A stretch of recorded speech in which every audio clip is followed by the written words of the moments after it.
The ancient Indian texts mention beautifully decorated chariots or entire palaces called vimanas that could take off and, in a matter of seconds, fly away as far as space. Some people believe these vimanas only existed in Indian mythology, but it's also possible that they were based on a real technology that had been lost over the centuries. According to the Vedas, ancient Indian religious texts, there was the elephant vimana with several engines and many other types named after animals and birds. There was one for local travel, one for visiting different countries, and one for traveling to the moon and various planets. They could develop a great speed. One vimana had the superpower of invisibility. Another one was shaped like a sphere and was built on the winds produced by Mercury. This vimana was said to generate an enormous ray like the sun and make noise like the storm's thunder. All the vimanas were unbreakable and perfect for attacks on foes. Now, to operate a vimana, you'd need to know a lot of stuff, pretty much like today's airplane pilots. 32 secrets in total. They'd cover the aircraft structure and the secrets of taking off and maneuvering without crashing. That's a good thing. The pilot was also expected to know how to be seen and unseen, how to be hidden, how to be quick, how to manage contractions and expansion, and many other tricks. To hide the flying machine from foes, the pilot was instructed to move to the 8th atmospheric layer above the Earth and use the power of dark solar rays. This instruction might sound a bit weird, but there were others, more realistic ones, which still make sense in modern aeronautics. There are sections of ancient texts on the vimanas that focus on details like flight paths, pilot training, navigation, and even suitable clothes for pilots and recommended food for long flights. There was also a lot of technical detail about the use of heat-absorbing metals, the metals utilized, and melting points. The supporters of the theory that the vimanas were more than just myths are sure that the ancient Indians would unlikely go into all these details just for a beautiful story. So, the flying palaces might have been real and way ahead of their time, like many other great Indian inventions. Back in the 6th century BCE, an Indian physician named Sushruta basically wrote the original guide to medicine and surgery. They even called him the father of surgery for his work. Sushruta laid down the details on hundreds of medicinal plants and described complex surgical procedures. He gave instructions on nose reconstructions and skin transplants from one part of the body to another. The original method of rhinoplasty, which involved taking a piece of skin from the forehead to reconstruct the nose, is still used today. But back then, it had a slightly different purpose than surprising your followers on social media. Those nose jobs helped out folks who had lost their noses as punishment for crimes or in fights. Now, you gotta thank an ancient Indian math prodigy for the invention of zero. It might not seem like a big deal, but without it, we would have no binary system and no computers. People before the 5th century CE were only thinking about some sort of a sign to indicate nothing. The invention made addition, subtraction, and other mathematical operations a whole lot easier. You can see the oldest zero in existence carved in the wall of a temple in Gwalior, India. The Indus Valley Civilization was using rulers in 1500 BCE and earlier. Made from ivory, these rulers were found during excavations in what is present-day Pakistan and northwestern India. They were widely used in architecture with amazing accuracy. They had units corresponding to slightly over 1 inch that were marked with precise subdivisions within 5/1000ths of an inch. The next invention is more of a concept than a physical item. Standardization is all about setting the rules based on a bunch of people, things, or interests. One of its cool applications that we've all gotten used to is standard weights. Whether you're using pounds or kilograms, you need these universal measurements for weight, right? For this, we owe a big shout-out to the merchants from the Indus Valley Civilization who lived around 4,000 years ago. They were measuring everything from food grains to fancy luxury goods using these standardized weights. And their weights had decimal and binary mathematical systems going on. They didn't have high-tech gear. but they pulled off some serious precision using complex calculations and even sand for construction. Their art of standardization made its way to Persia and Central Asia, basically becoming the global weight-watching standard. So, if yoga is your go-to exercise, you definitely have a personal reason to appreciate the ancient Indian geniuses. Over 5,000 years ago, during the rule of the Indus-Sarasvati civilization in northern India, yoga was first mentioned in the Vedas. Yoga was refined and shaped over the centuries, until it grew into a massive teaching with over 200 sacred writings dedicated to this way of obtaining enlightenment. At the beginning of the current era, yoga got a new trajectory thanks to a Hindu writer who laid down a system of yoga in his text, the Yoga Sutras. It became a whole-body rejuvenation, a life-extending practice with poses that you are still doing on the mat today. Yoga has reached the Western world only in the 19th century, and it caught on like wildfire.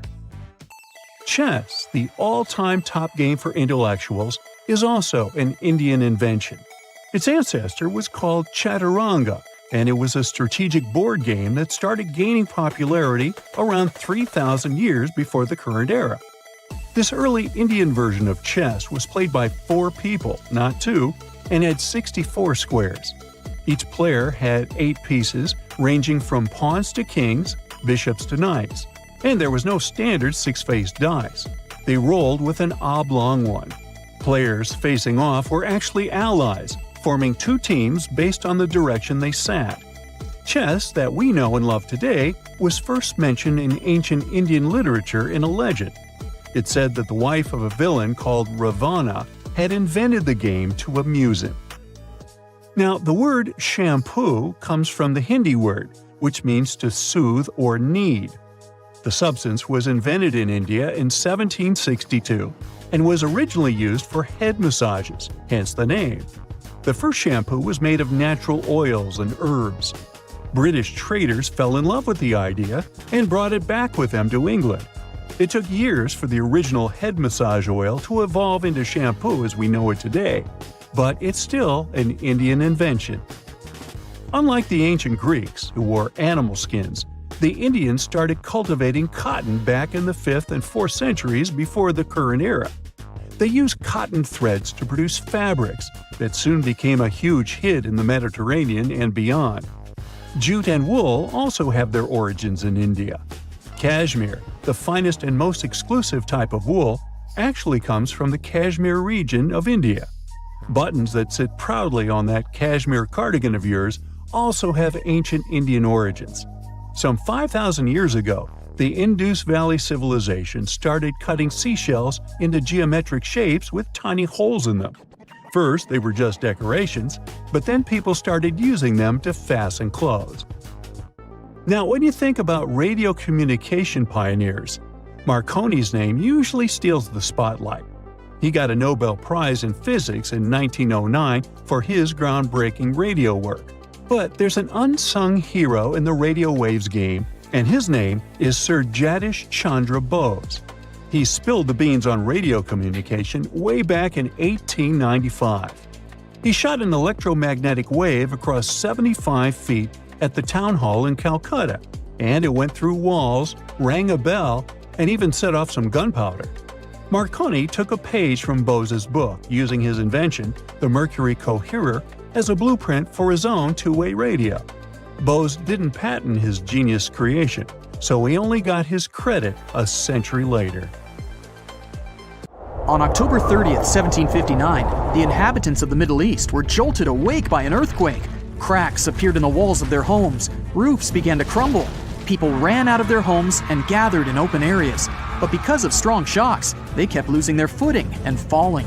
A month later, there was another earthquake, but it turned out to be even stronger. Trees broke, houses collapsed, deep cracks appeared in the ground. The disaster lasted for 2 minutes. Oases, roads, and cities were destroyed. Incredibly, Baalbek's ancient buildings withstood earthquakes. Some historians state that this majestic and mysterious place was built during the Roman Empire, but many researchers disagree. Whatever the truth is, the city is one of the main archaeological phenomena of humankind. The most amazing building of Baalbek is the Temple of Jupiter. The inhabitants of the Roman Empire believed that Jupiter held power over lightning and thunder. The building looked like a platform with 54 columns. A massive roof rested on these columns. Today, you can only see 6 70-foot-high columns. Each of them consists of 3 sections and resembles a pencil.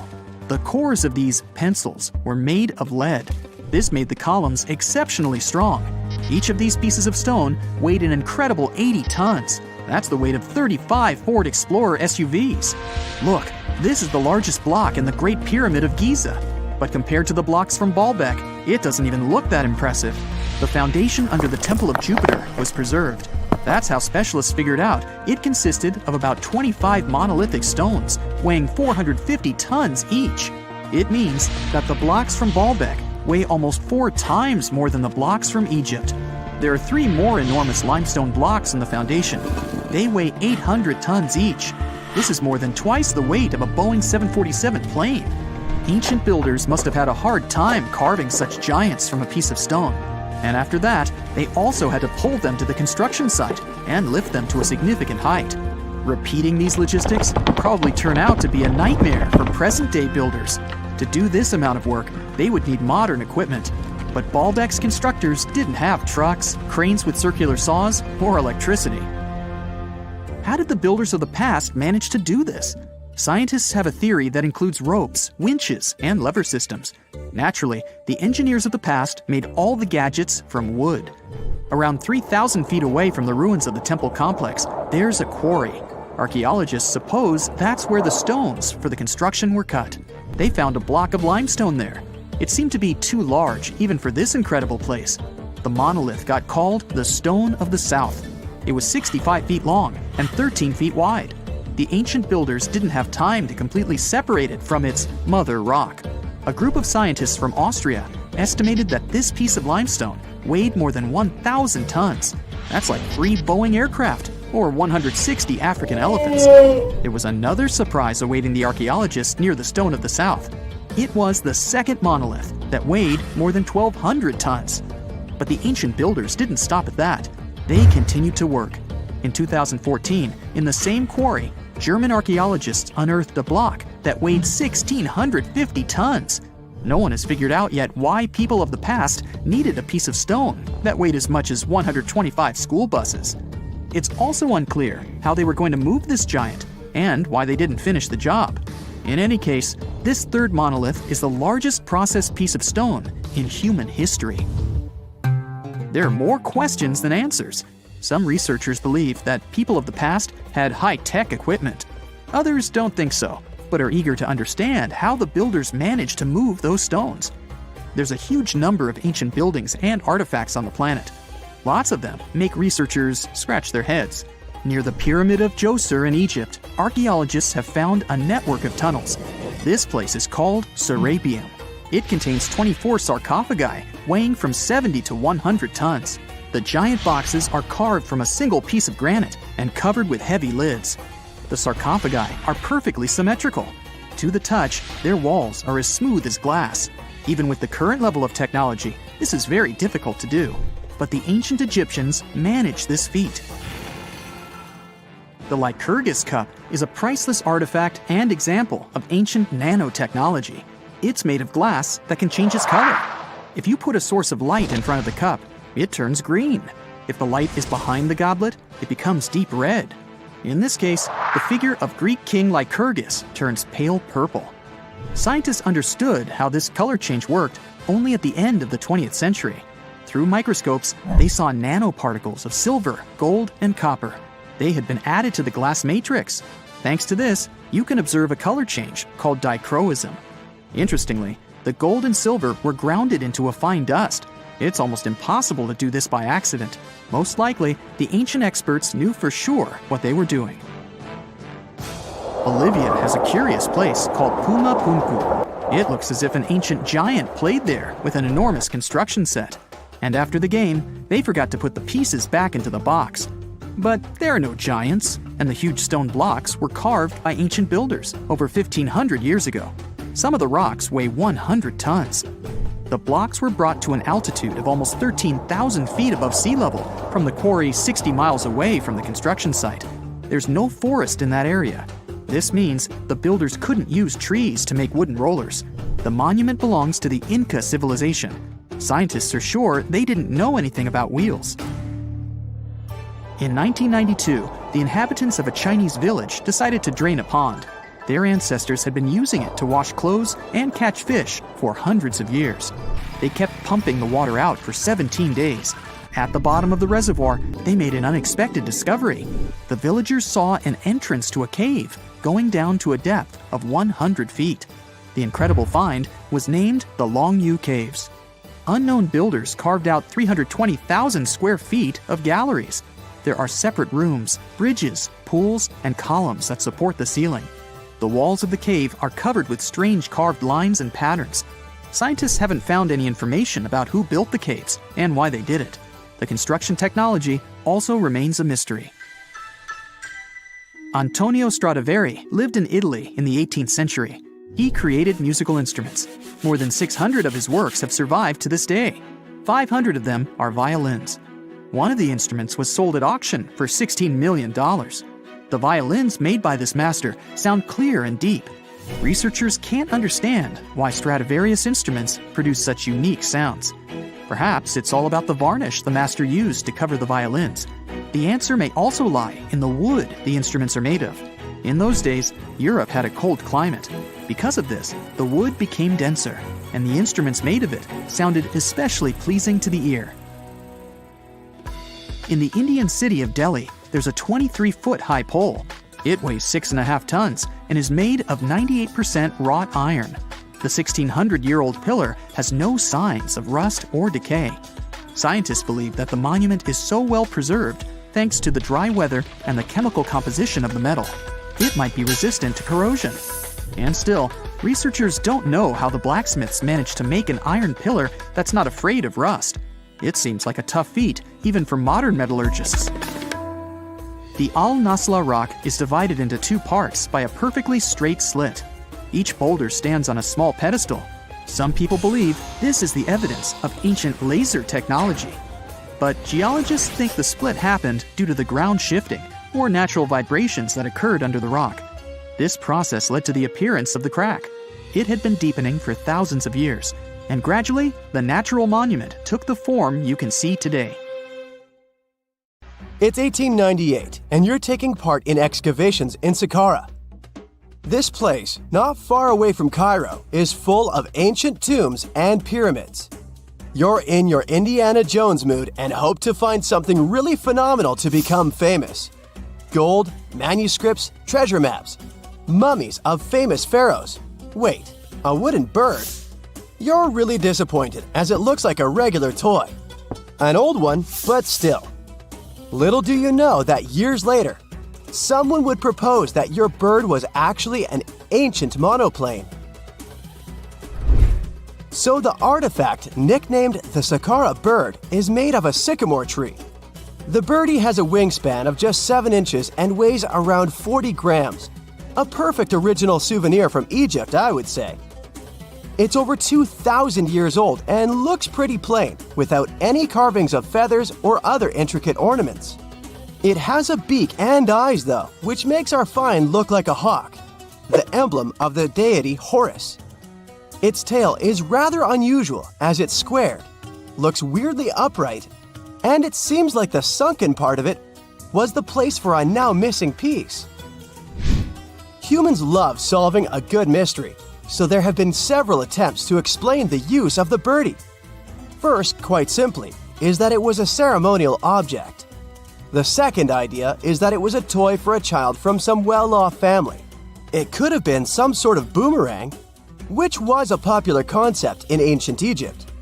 Then there was a theory that the bird had been used as a weather vane. But this one has been debunked as the figure doesn't have any holes or markings, except for the one made at the museum in Cairo to fix the exhibit on a stick. So there was no way to hang it in the past.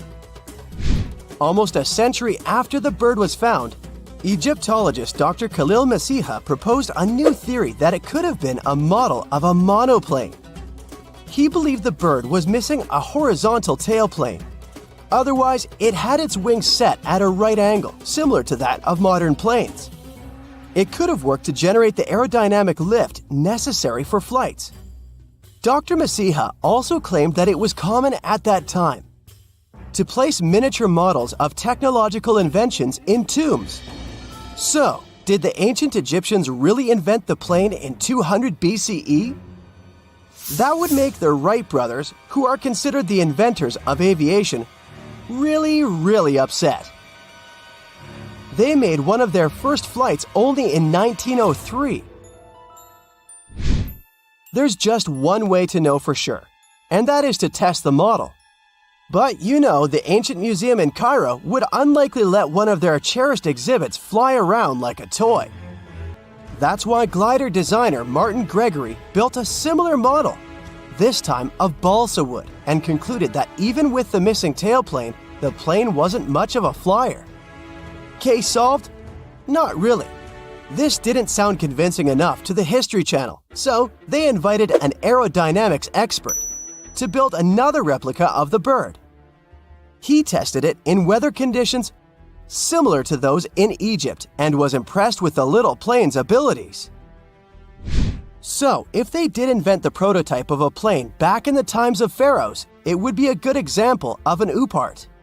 That's an out-of-place artifact, an object that's way ahead of its time in terms of technology or history.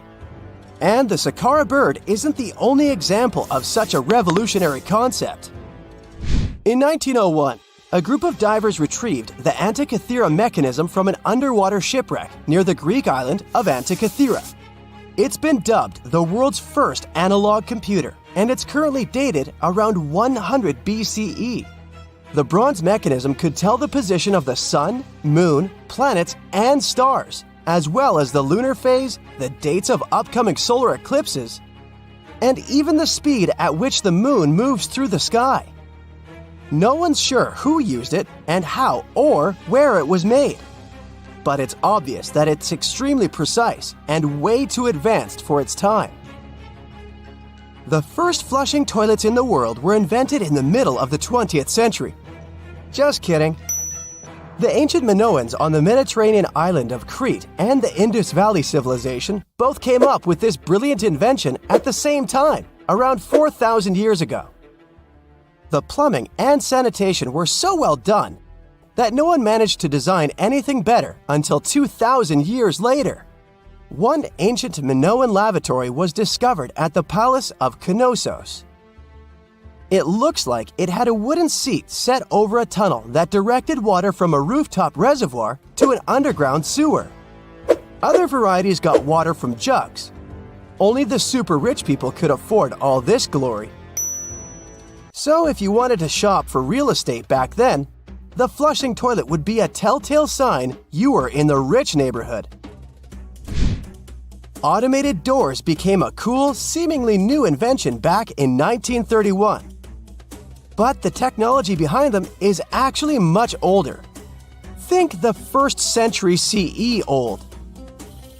Mathematician and engineer Heron of Alexandria came up with a hydraulic system to open and close temple doors.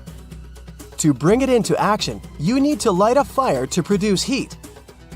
There was a brass pot under the fire, half filled with water.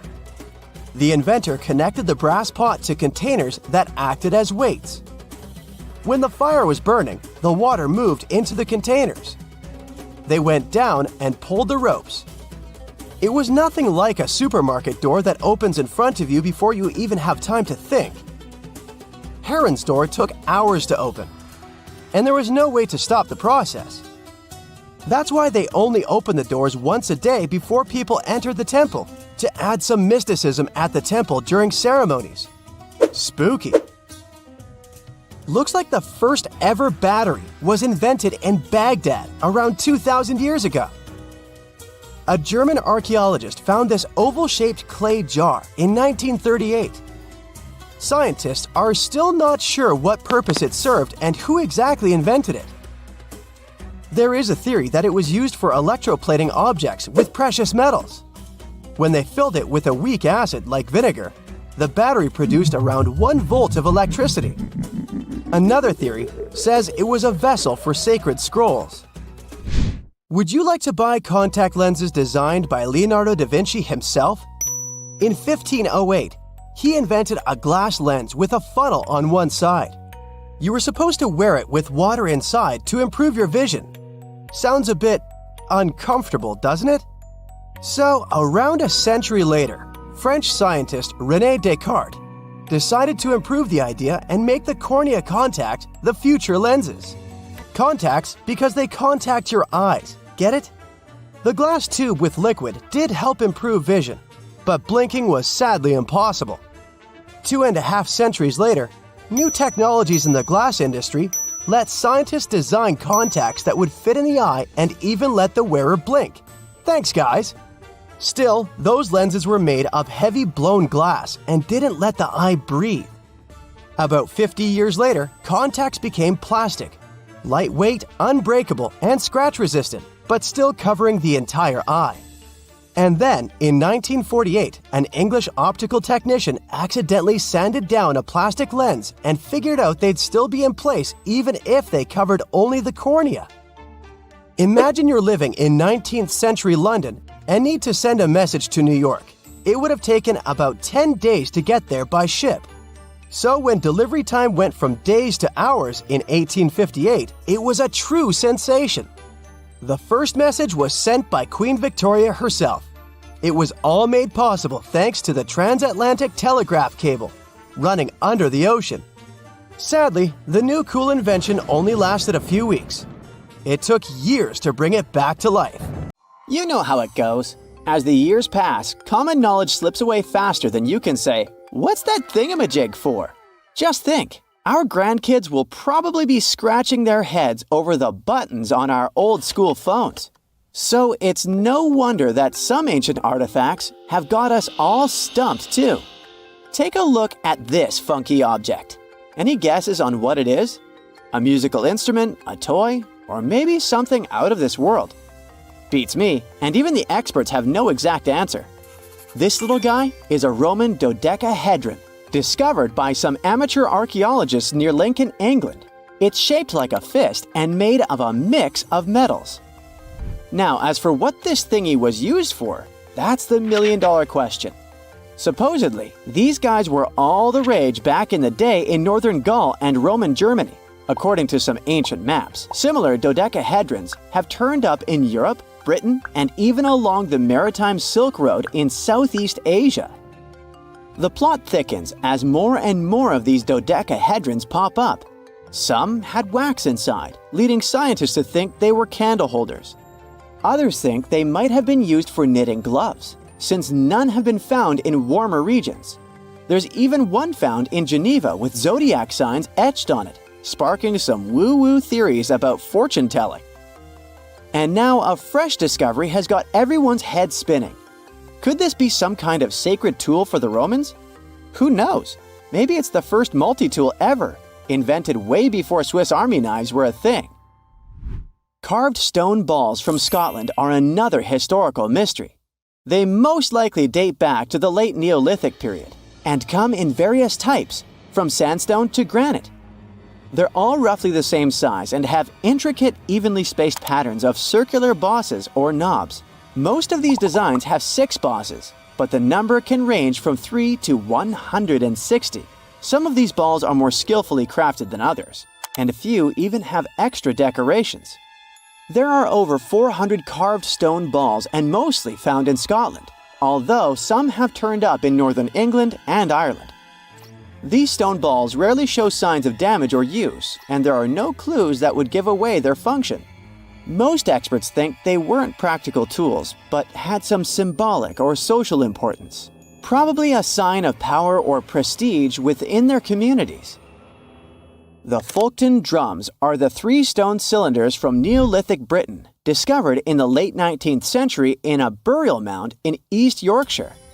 Nothing similar has been found anywhere else in the British Isles from any prehistoric period. Each drum is decorated with unique designs covering the sides and domed tops. The decorations are mostly geometric, arranged in panels with stylized human faces peeking out from two of the drums. Recent studies of the artifacts using new technologies show that the designs had been carved and recarved over time. A team of experts also analyzed the composition of the drums, and it turns out that they were made from local chalk. In the late Bronze Age in Europe, long before coins became common, finely crafted metal objects served as portable wealth and symbols of high status. Across Europe, archaeologists have found all sorts of artifacts, from gold adornments worn by elites to large bronze cauldrons used in feasts. Beautifully decorated gold rings discovered in Wales are among these items. They're known as lock rings and may have been used to hold hair. Now they're flattened after spending nearly 3,000 years underground. They used to have cone-shaped openings at each end. They were found at different times, but were likely worn as a pair and buried together in a single hoard. Other Roman artifacts made of the copper alloy were first catalogued as lunate pendants.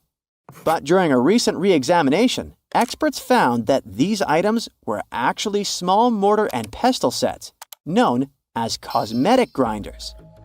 They were used to grind minerals for makeup and were specifically designed for applying liner and shadows to the eyes. They were mistaken for pendants because of suspension loops that allowed them to be carried on a cord. These cosmetic sets from the 1st century of the current era were unique to Britain. They prove the influence of imported cosmetics and beauty trends from the Mediterranean and Roman provinces, including Egypt. The Salzburg Cube, also known as the Wolf's Egg Iron, was discovered in the late 19th century in Austria. It doesn't really look like a cube, but is more like a rounded object with two flat sides. Down the middle, it has a groove, and the surface is covered with pits and craters. Workers accidentally found this artifact when they blew apart a piece of coal. The coal seam it came from is thought to be over 60 million years old. The Salzburg Cube moved between museums, mysteriously vanished in the early 20th century, and then showed up again. Some researchers thought it must be a Victorian-era candlestick holder, but still, no one knows the true story of the cube or its current location. Archaeologists have unearthed an incredible historical find in Pakistan, an ancient sphinx estimated to be around 12,500 years old. The region where it was found was once a busy center of the ancient Indus Valley civilization. It had advanced urban planning, intricate art, and sophisticated drainage systems. The discovery of the ancient Sphinx is a good example of their progressive art. We all know of the Great Sphinx of Giza, but what was the significance of the Sphinx in the Indus Valley culture? Their Sphinx has designs and carvings that show scenes with their daily activities, which means it may have had a more complex role than a symbol of power or guardian. It could stand for a balance between humans and nature, or even a deity associated with agriculture. Arauca in Chile sits on the sandy dunes of the Atacama Desert, known as the driest desert in the world. Long before this coastal town was built in the 16th century, the Chinchorro people called this region their home. Archaeologists found hundreds of their mummies. Radiocarbon dating showed that these mummies are over 7,000 years old, which makes them 2,000 years older than the famous Egyptian mummies. The Chinchorro used special techniques to preserve the mummies, not just relying on the dry climate for that. And unlike the Egyptians, they didn't just do it for the elite members of their society, but for everyone, no matter what age or status they had. The local people living in Arauca now are so used to finding mummies in their backyards that they don't feel weird about living among them. In the winter of 1850, a powerful storm with extra high tides hit the west coast of Orkney, Scotland. The wind and waves ripped away the surf, covering a mound, and revealed stone-built structures beneath. A local antiquarian decided to dig up the village that he thought was from the Iron Age. He managed to unearth the remains of 4 houses and many artifacts from 2 villages. The villages had been buried under sand, so everything was really well preserved. Carbon dating wasn't a thing back then yet, so it was tricky to tell the exact age of the villages. Almost a century later, with new tech, researchers were finally able to tell that the place was actually from Neolithic times. You can still see stone dressers and box beds in the prehistoric houses. Archaeologists and historians working on the famous Terracotta Army think that it might have been inspired by or modeled on ancient Greek sculptures. It would mean there was a cultural contact between East and West much earlier than we thought, long before the Silk Road trade route. There was probably Western influence in China during the era of its first emperor, who took the throne in 246 before the current era. Before that time, China didn't have a tradition of building life-sized sculptures. Earlier terracotta soldiers were much smaller, less than 10 inches tall. Greek artists might have even been present to train Chinese sculptors. Before we get into the reason why and how there are pyramids all around the world, let's talk about some of the examples. I'll start with the Pyramid of the Sun in Mexico. These folks really knew how to build a city. Their well-planned urban center spanned over 7 square miles and boasted several pyramids. But the Pyramid of the Sun is the most impressive. This giant pyramid was built way back in 100 CE and is one of the biggest structures of its kind in the whole Western Hemisphere. It's so big that it's 216 feet high above the ground. If you ever find yourself in this ancient city, you won't be able to miss the Pyramid of the Sun. It's right there on the east side of the Avenue of the Dead, the city's main north-south street. To build this incredible pyramid, around 1 million cubic yards of material were used, including a special kind of red volcanic rock called hued tizontal. Impressive, huh? We don't know too much about the people who built the Pyramid of the Sun or its purpose. But archaeologists believe there was once a temple on top of it. When explorers went below the pyramid in the 1970s, they found a bunch of cool tunnels and chambers. In 2011, they even found a secret stash of clay pots, obsidian pieces, animal bones, human figurines, and a mask. Who knows what other secrets the pyramid is hiding? If you decide to see this one, you must climb the pyramid using the 248 uneven steps on the west side. Watch your step. Sudan got some pyramids too. Nubian pyramids aren't as big as the ones in Egypt, but they still got around 200 of them. These ancient pyramids have been home to the tombs of the pharaohs of the Meroitic Kingdom for almost 1,000 years, who ruled Egypt from Nubia to the Mediterranean Sea. The pyramids at Meroe were constructed using granite and reddish sandstone. Oh, and did you know that Sudan has more ancient pyramids than Egypt? The Kushite pyramids depict the indigenous architecture and burial traditions of Nubia's Napata and Meroe kingdoms, which ancient Egypt influenced. Meroe, the burial site of over 40 queens and kings, is the most extensive Nubian pyramid site. The tomb walls depict mummified royals bedecked in jewelry, their wooden caskets containing bows, quivers of arrows, and other artifacts pointing to the Meroitic relationship and trade with Egyptian and Greek civilizations.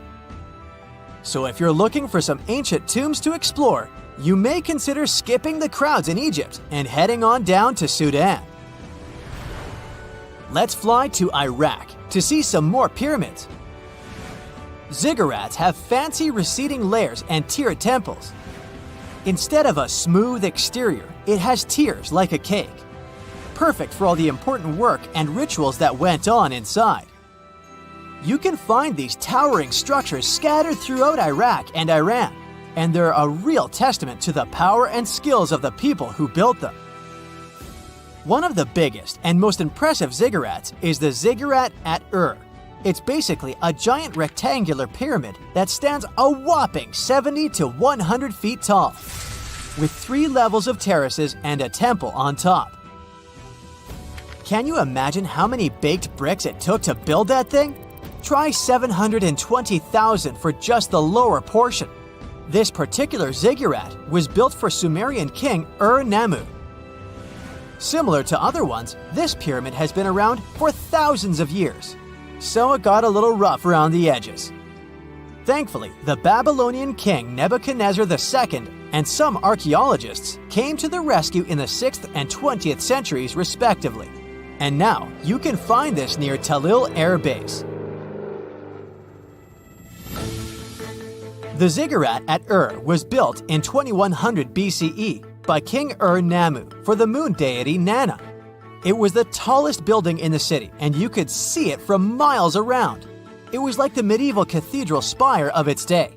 People would come here to bring their agricultural surplus and get their food allotments and seek spiritual nourishment. Sadly, the Nana temple at the top of the ziggurat didn't survive, but we do have some blue glazed bricks that may have been part of its decoration. The lower parts of the ziggurat are pretty amazing though. The architects even included holes in the temple's baked exterior to let the water evaporate from its core. Since we explored some of the pyramids on our planet, let's take a broader perspective. They can be found in many parts of the world.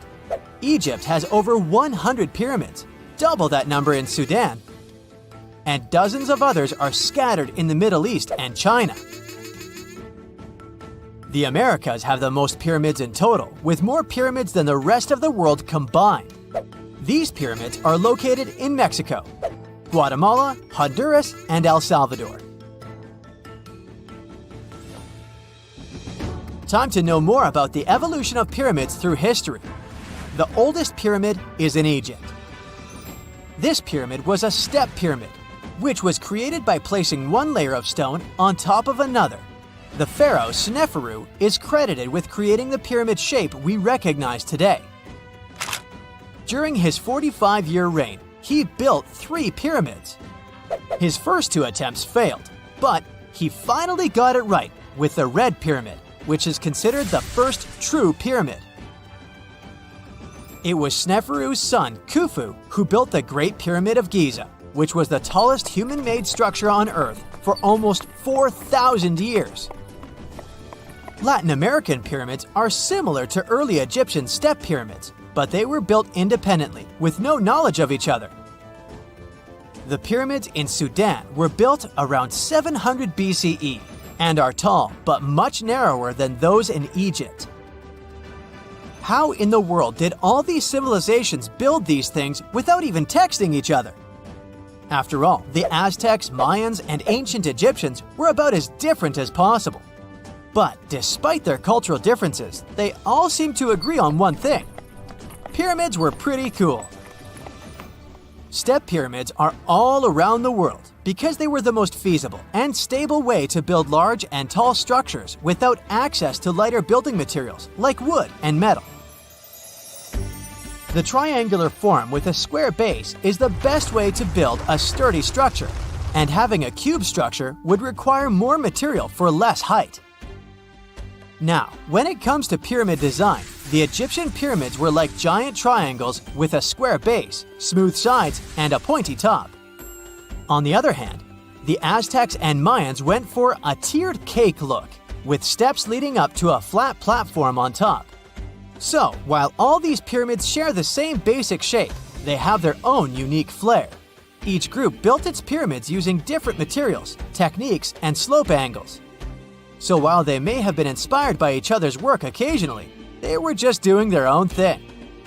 Egyptian pyramids had smooth, angled sides that were designed to help the pharaoh's soul ascend to heaven. The Pyramid of the Sun was built over a series of caves that served as a passageway for the deities.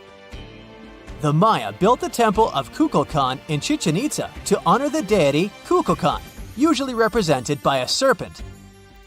Nicknamed El Castillo, it has 91 steps on each side, plus a platform. That's 365 steps, one for each day of the Mayan calendar. Tell me, Brightsiders, how were pyramids built? To begin with, humans made them, not a foreign race from space that landed on Earth. You see, one thing that all pyramids have in common is that they were built without advanced tools or even the wheel. It took a lot of people to build them, including skilled laborers and architects. For example, it's estimated that 20,000 people built the Great Pyramid of Giza, and it's believed that most of them were skilled laborers. Building pyramids was a massive undertaking that required years of planning and effort. The Great Pyramid at Cholula, Mexico, took 600 years to complete.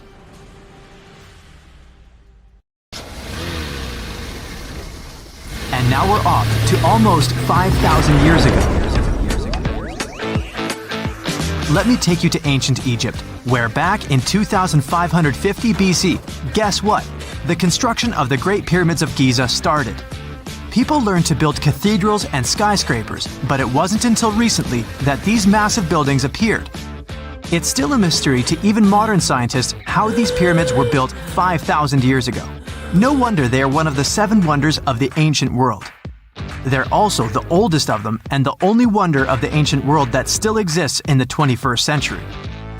It must have taken a lot of cooperation to build a thing that massive, even for today's metrics.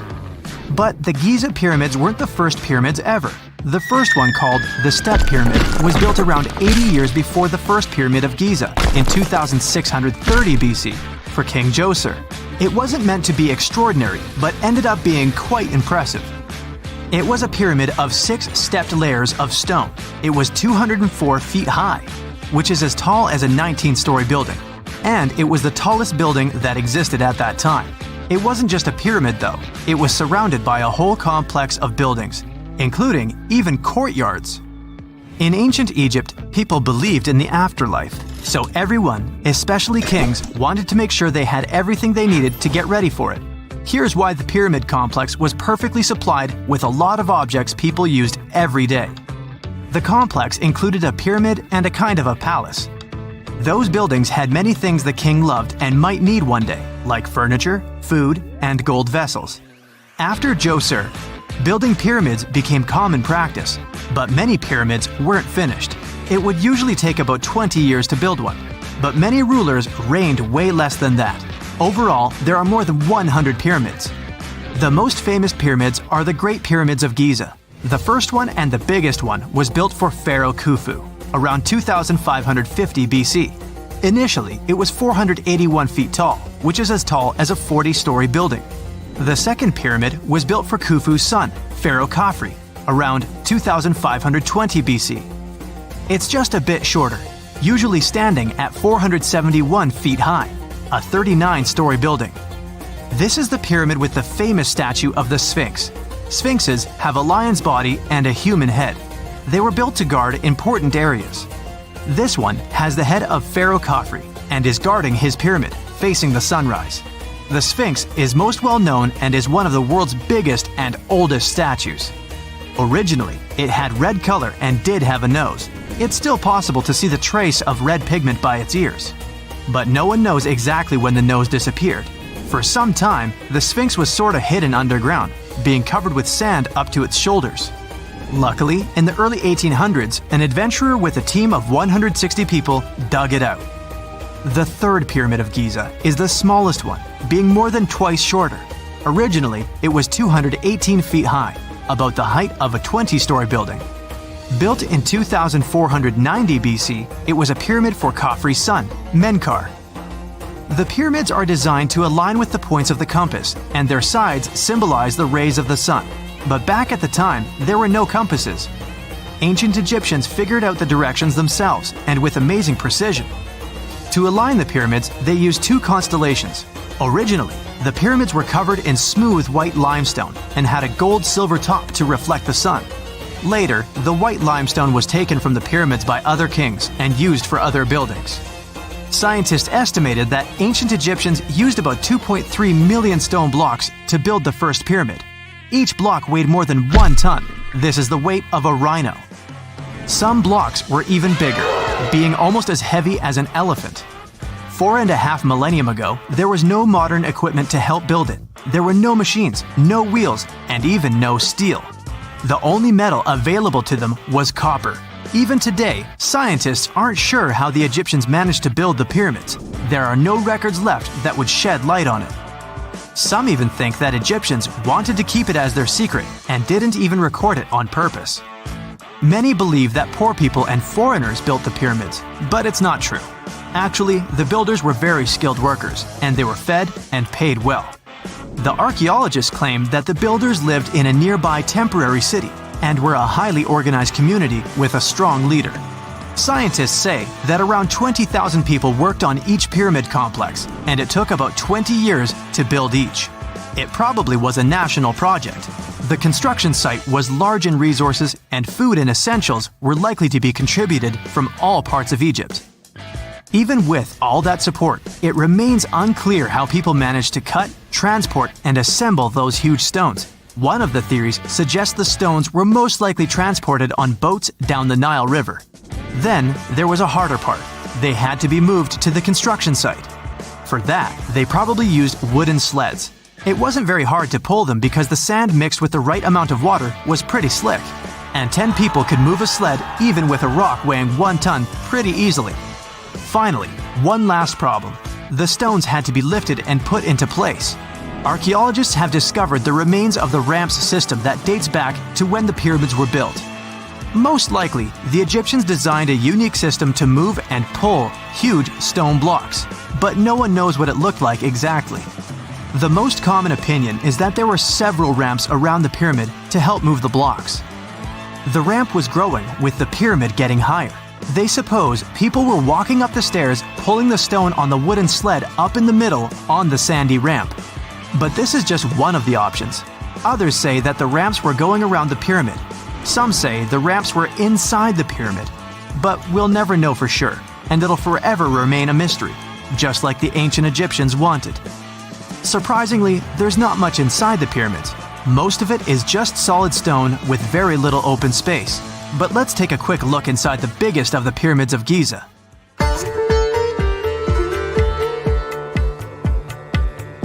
From the entrance, there are 2 stairs, one going down and the other one going up. The descending one takes you to a chamber located underground. That's where the pharaohs are, but not in this pyramid because Khufu wanted to stay higher. The underground room is partly unfinished. The room with Khufu's sarcophagus is called the King's Chamber. It's upstairs and then through the tall and long Grand Gallery. Below the King's Chamber, there's a room called the Queen's Chamber. There are no queens though, and no one is sure why the room is called this. Unfortunately, none of these have any hieroglyphs on the wall. They're just bare. If you want to see them, you should go to the other rooms that are decorated. Those pieces of art are depictions of ancient Egypt's culture and daily life. The texts allow researchers to study their language and grammar. Sadly, the treasures that once were here in the pyramid are long stolen. From that room, there are several tunnels for an unknown purpose. There are many tunnels and passages inside the pyramids. There are many chambers and shafts and secret ways. Scientists have been sending little robots with cameras there for some decades already. And the robots did discover another chamber a bit upstairs with hieroglyphs on the walls. But even today, much of the pyramids is still unknown, and there's no so-called building plan of the pyramids. Egyptians did create a mystery no one can crack for 4,500 years already. Scientists recently started to X-ray the pyramid to learn what's inside it without entering it and its narrow, mysterious tunnels. Phantasmagory is said to be the first animated film ever. It was made in 1908, and it's one of the earliest examples of hand-drawn animation. But did you know that ancient people entertained children with cartoons about 2.6 million years ago? A new study reveals that ancient people were the ones who first made pictures look animated. How? They carved pictures of animals on stones and placed them around fires. When the light starts bouncing around, those ancient animals just can't help but shake it and shimmy. The prehistoric carvings come to life in the flickering firelight, with those animals jumping in and out of focus like they're ready to party. Imagine how fun it would have been for prehistoric families to sit around a fire and create these animated carvings. It turns out that even some of the ancient wall paintings and carvings found in caves were inspired by their appearance in the moving light and shadows of flames. So, basically, these old-timey carvings were made to come to life when firelight hit them. And now researchers made a movie showing that cool effect on a 3D model of some horse engravings. The study says our brains are wired to see moving things in changing light, which is why these carvings probably mattered to our ancestors. In other words, cave people were like, hey, let's carve some cool stuff on this rock, and when we light a fire, it'll look like it's moving. And now these scientists were like, that's awesome! Let's make a movie to show this, everyone! Andy Needham and his teammates used modern scanning and virtual reality tech to study 50 flat carved rocks called plaquettes made of limestone. These rocks were found in southern France back in the 1800s and now sit in a museum in London. They are covered in 77 realistic carvings of all sorts of animals, like horses, reindeer, and chamois. Apparently, Homo sapiens, with a lot of time on their hands, made these engravings a whopping 12,000 to 16,000 years ago. Needham realized that many of these carved rocks were harmed by fire, some covered in white ash, others dried or fractured because of heat. Upon closer examination, he discovered pink bands of discoloration resulting from iron deposits in the stone. What's more interesting is that the animal engravings were often superimposed on top of each other, sometimes even melded together, or fitted around each other like some kind of prehistoric animal jigsaw puzzle. Rather than tossing out the old and starting anew, the ancient artists took animal body parts to create new hybrids. For instance, one of the rocks depicts both a horse and a wild cattle-like creature known as a bovid. In this masterpiece of prehistoric art, the horse's abdomen and neck become the back and neck of the bovid, while the horse's head forms the bovid's ear. What a creative way of recycling. Researchers believe that the prehistoric rocks from Montestric were used as primetime entertainment for our ancestors. More than one person carved the animals. People from different levels of skills showed their artistic glory, and it was a group effort. The fact that these rocks were found together also suggests that this was a community activity. So it's like families were all gathered around the TV, carving rocks and cheering on their favorite carved animals. Who needs Netflix when you have Paleolithic TV? The engravings on these rocks and the signs they were exposed to heat suggest they were created to look like they were moving. Sometimes you see different animals in different poses, so one would come to life, and then another, and then a different one. It's like a Stone Age version of Disney. Similar techniques might have influenced some of the ancient cave paintings, such as those at the breathtaking Chauvet Cave in southeastern France. The animal portraits there are also overlaid on each other, and some look like they were heated by fires underneath them, which means that our prehistoric ancestors might have been the first animators in the world. Alright, since we talked about young people's favorite pastime activity, shall we take a trip back in time to discover the world's oldest toys? One of the most ancient toys discovered was a simple ball made from clay and found in the ruins of ancient Mesopotamia. It might seem like a simple toy, but our ancestors were playing with them as far back as 3000 BC. But back then, they didn't have fancy video games or elaborate board games, so a ball was the pinnacle of entertainment. But the Mesopotamians weren't the only ones having fun. In ancient Greece, children played with dolls made of clay. In Egypt, kids had toys shaped like animals, but they also had dolls made from materials like clay, papyrus, and ivory. But the most impressive thing about these dolls? They had movable limbs. That's right, our ancient ancestors were playing with articulated dolls before it was cool. But it's not all fun and games. Toys also had a practical purpose back in the day. In fact, many of the toys discovered by archaeologists were actually used to teach children important skills. For example, Egyptian children played with dolls that were shaped like doctors, which helped them learn about medicine and healthcare. And let's not forget about the toys that were used to train future warriors. In ancient China, kids played with toy horses and chariots, which helped them prepare for a life of battle. Talk about getting a head start on your career. Moving on to primitive board games, which have been around for over 5,000 years. The oldest board game is called Senet, and was discovered in ancient Egyptian tombs. It's a bit like a cross between chess and backgammon, and it was so popular that it was played for over 2,000 years. Now that's a game with staying power. But let's not forget about toys for the little ones. Archaeologists have found ancient rattles and whistles that were used to entertain even younger members of their families. And if you thought your kid's toy collection was impressive, just wait until you hear about the ancient Egyptian princess who had over 100 wooden toys in her chamber. But perhaps the most surprising toy of all was the yo-yo. That's right. The yo-yo has been around for over 2,000 years.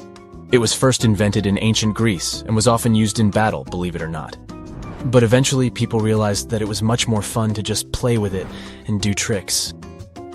Marbles are also around as a toy that has been entertaining kids, and some adults, for thousands of years. Archaeologists have found evidence of marble dating back to around 5,000 years ago in the Indus Valley civilization. Back in those days, marbles were made from all sorts of things. Want to take a wild guess? Okay, I'll tell you. Fruit pits and small pieces of smoothed stone. That's right, those ancient kids were getting creative with their playthings. Some artisans even went the extra mile and crafted marbles from clay. Let's head back to ancient Egyptians and their adorable miniature boats made from ivory, wood, and clay. These miniatures may be acknowledged as toys, but they were also meant to represent crossing over to the other side. Viking kids had similar types of items too.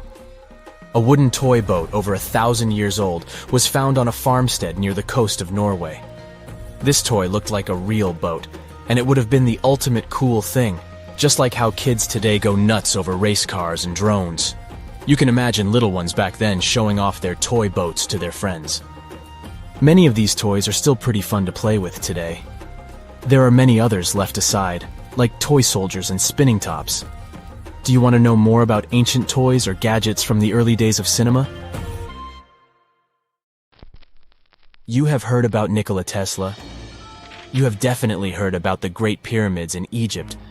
But what if I told you that Tesla may have probably uncovered the ancient mystery surrounding the pyramids? Wait, what? Is this a crossover episode? Nope. It's highly probable that the secrets of the pyramids are hidden in plain sight. But first, let's recap what we know about the pyramids. What's so mysterious about them? I mean, they are just old quirky buildings, aren't they? One of the biggest questions is how they were built. Some people think that the pyramids were created by people using only their hands and muscles. But others think that there might have been some kind of crazy energy source that we don't know about yet. Like, what if aliens helped out or something? Just kidding. But this idea of some unknown energy source being used to build the pyramids has been around for ages. Even in old texts, like the pyramid texts, it talks about how the gods gave us something to build a great power. So maybe there was something really powerful and mysterious going on back then? Who knows? Back in the early 1900s, he got obsessed with the Great Pyramids of Egypt. He read numerous books about these ancient structures and was blown away by how much energy they seemed to have. At that time, not many people knew much about electricity, and Tesla started to wonder if there was some kind of advanced tech hidden in the pyramids. He had an idea that the power of the pyramids had to do with electromagnetism, and he put a lot of time and effort into trying to figure out the mystery. Tesla had some pretty unusual theories about the Great Pyramids. He thought that they could actually store and move electricity, which could then be used to power up the areas around them. He also had this theory that the pyramids were built using some kind of crystal energy. He believed that the chambers inside the pyramids could have these super powerful crystals that could control the electromagnetic fields. But that's not all.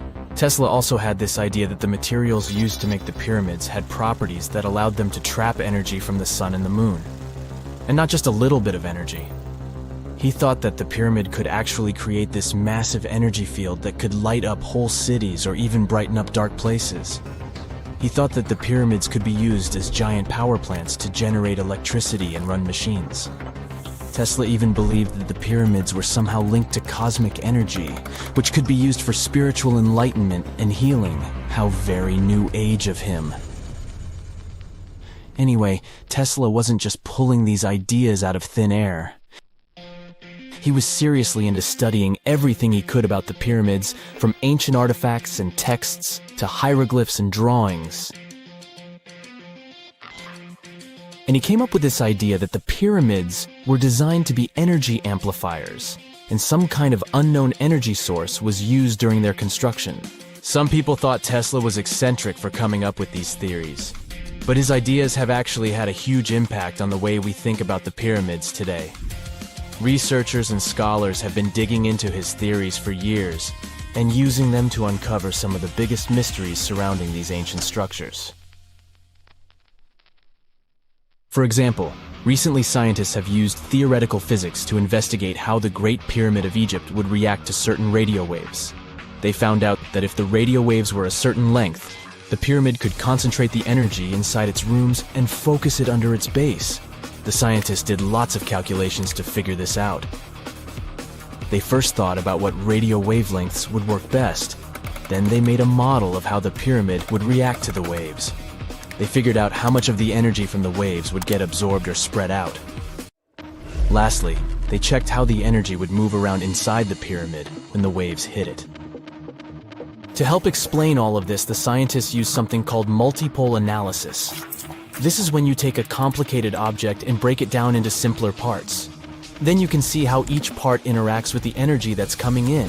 It's like taking apart a puzzle to see how each piece fits together.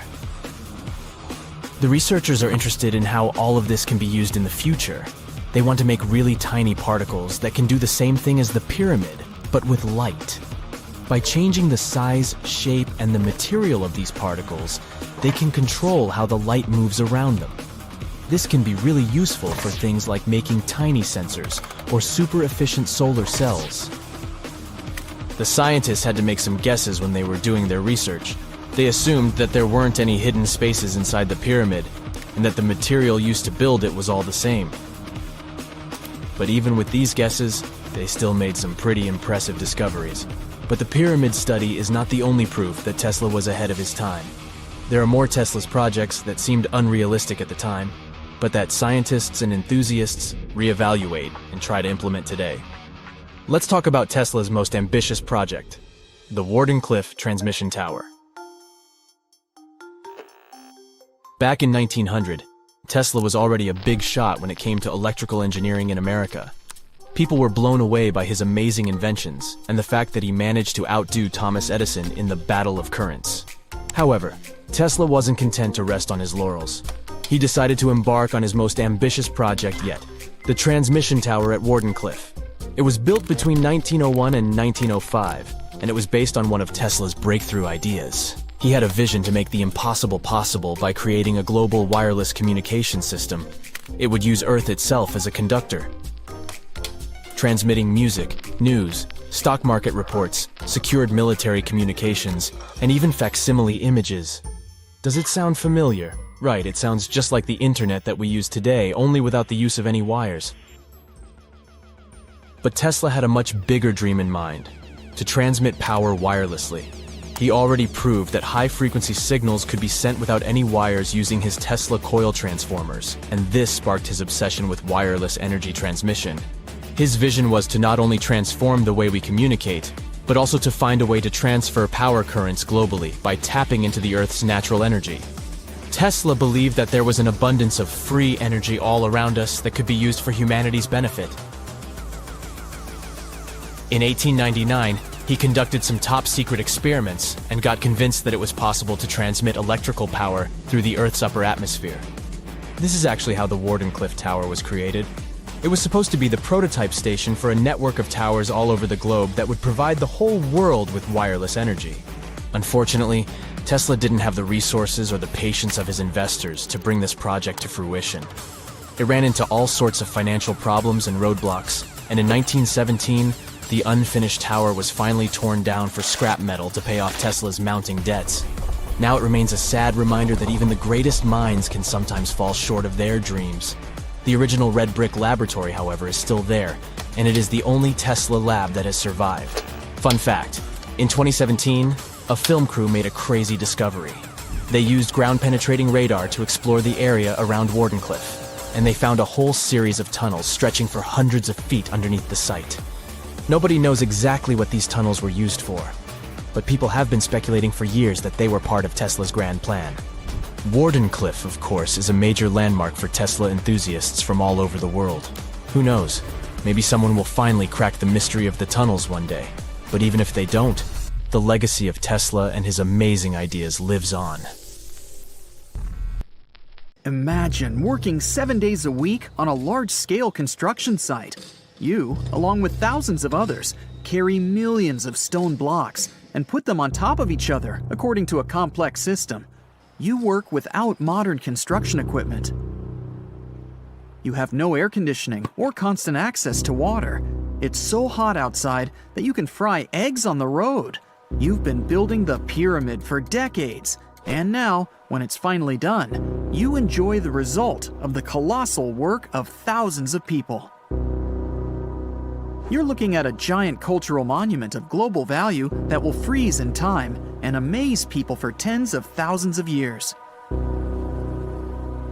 A few thousand years have passed. People in the 21st century see the pyramids and are like, wow, I can't believe humans have built this. Yeah, the people who built the pyramids wouldn't have appreciated such a theory. But actually, there are reasons to believe that people built it using some fantastic technology. From the outside, it seems the Great Pyramids are just big triangles of stone. People just put some heavy blocks on top of each other, and that's it. In fact, the design seems too perfect to be true. The pyramid consists of more than 2 million blocks. They lay so close to each other and are so even that you couldn't squeeze even a thin sheet of paper between them. Scientists still can't figure out the exact technology for building the Egyptian pyramids. One of the biggest and most famous is the Great Pyramid of Giza. This huge construction, well known all over the world, has one big secret.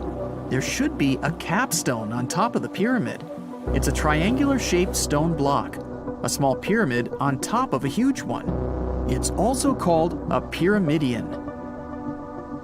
The builders of ancient Egypt made it out of granite and limestone and covered it with gold.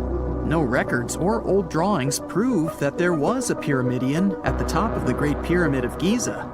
But there's another ancient Egyptian structure with such a triangle, the Red Pyramid. It was built before the Great One, and its capstone has survived to this day. Archaeologists have found and reconstructed it. But where could the capstone of the Great Pyramid be?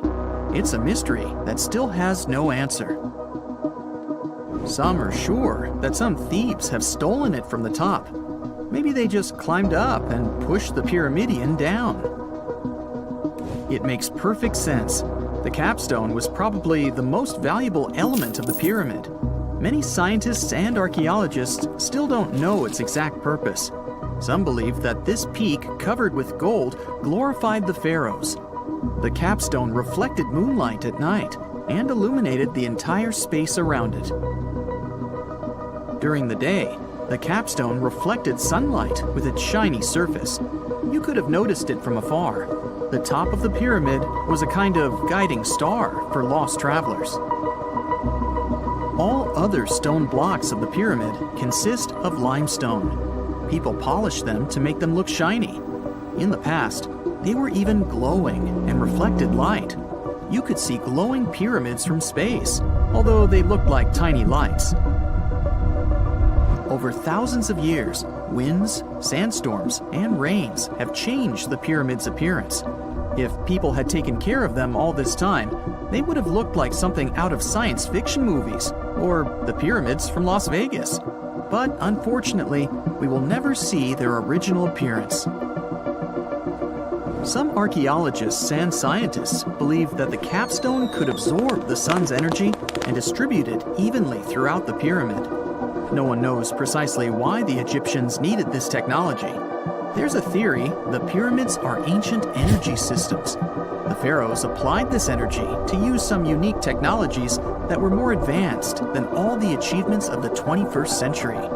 And the triangular shape of the pyramids was ideal for boosting this electromagnetic energy.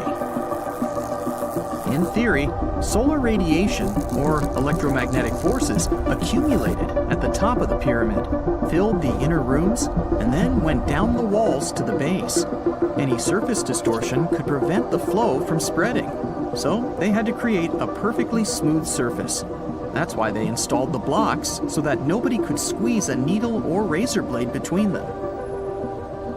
Many people believe in this theory because they built the pyramids from limestone.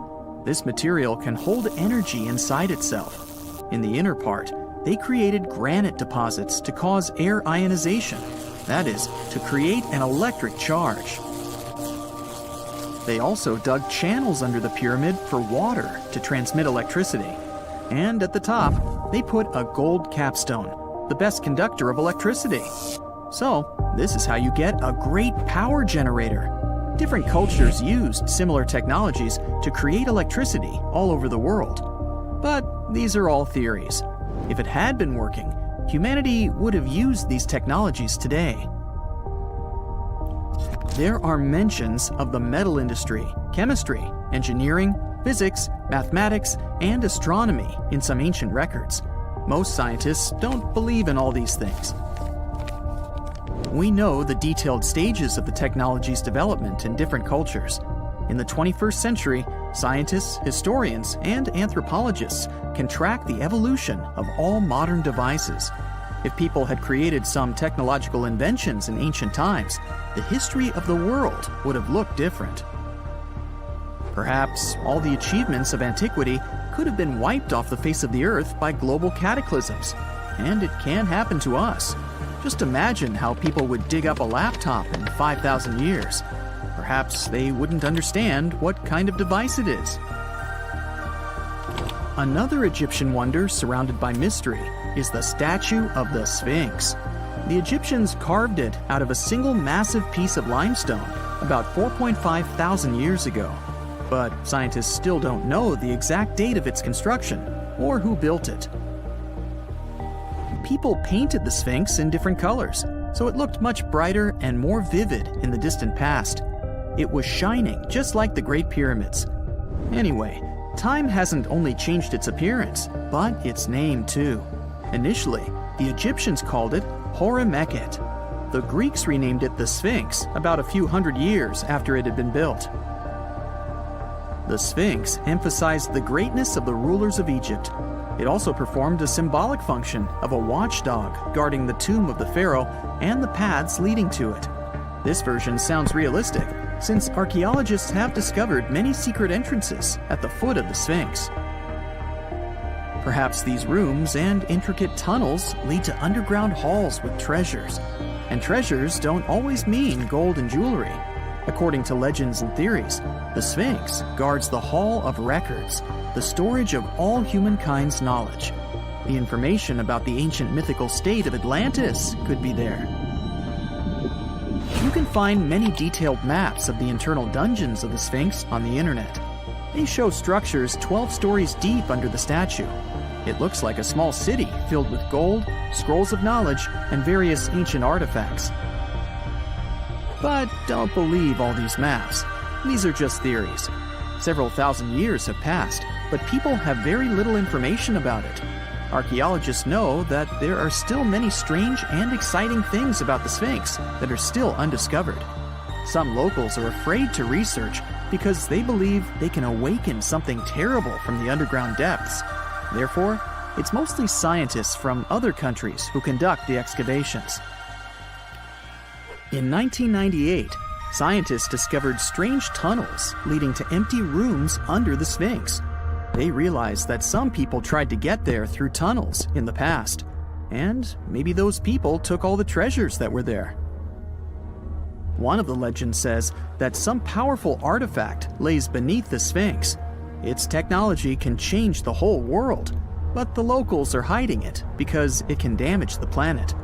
Some believe that you can find evidence of unknown technologies painted on the granite walls in the pharaoh's tombs. But most likely, these paintings and signs tell us the myths and legends of ancient Egypt. But what if Egyptian symbols and drawings are detailed instructions for using ancient technologies? What if the locals that lived at that time thought, people in the future won't be able to get energy themselves. Let's leave some detailed instructions for them.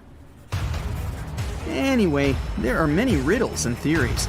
In reality, the search for answers is a dangerous undertaking, since it's not easy to get into the underground halls. Excavations can ruin the structure of the entire Sphinx.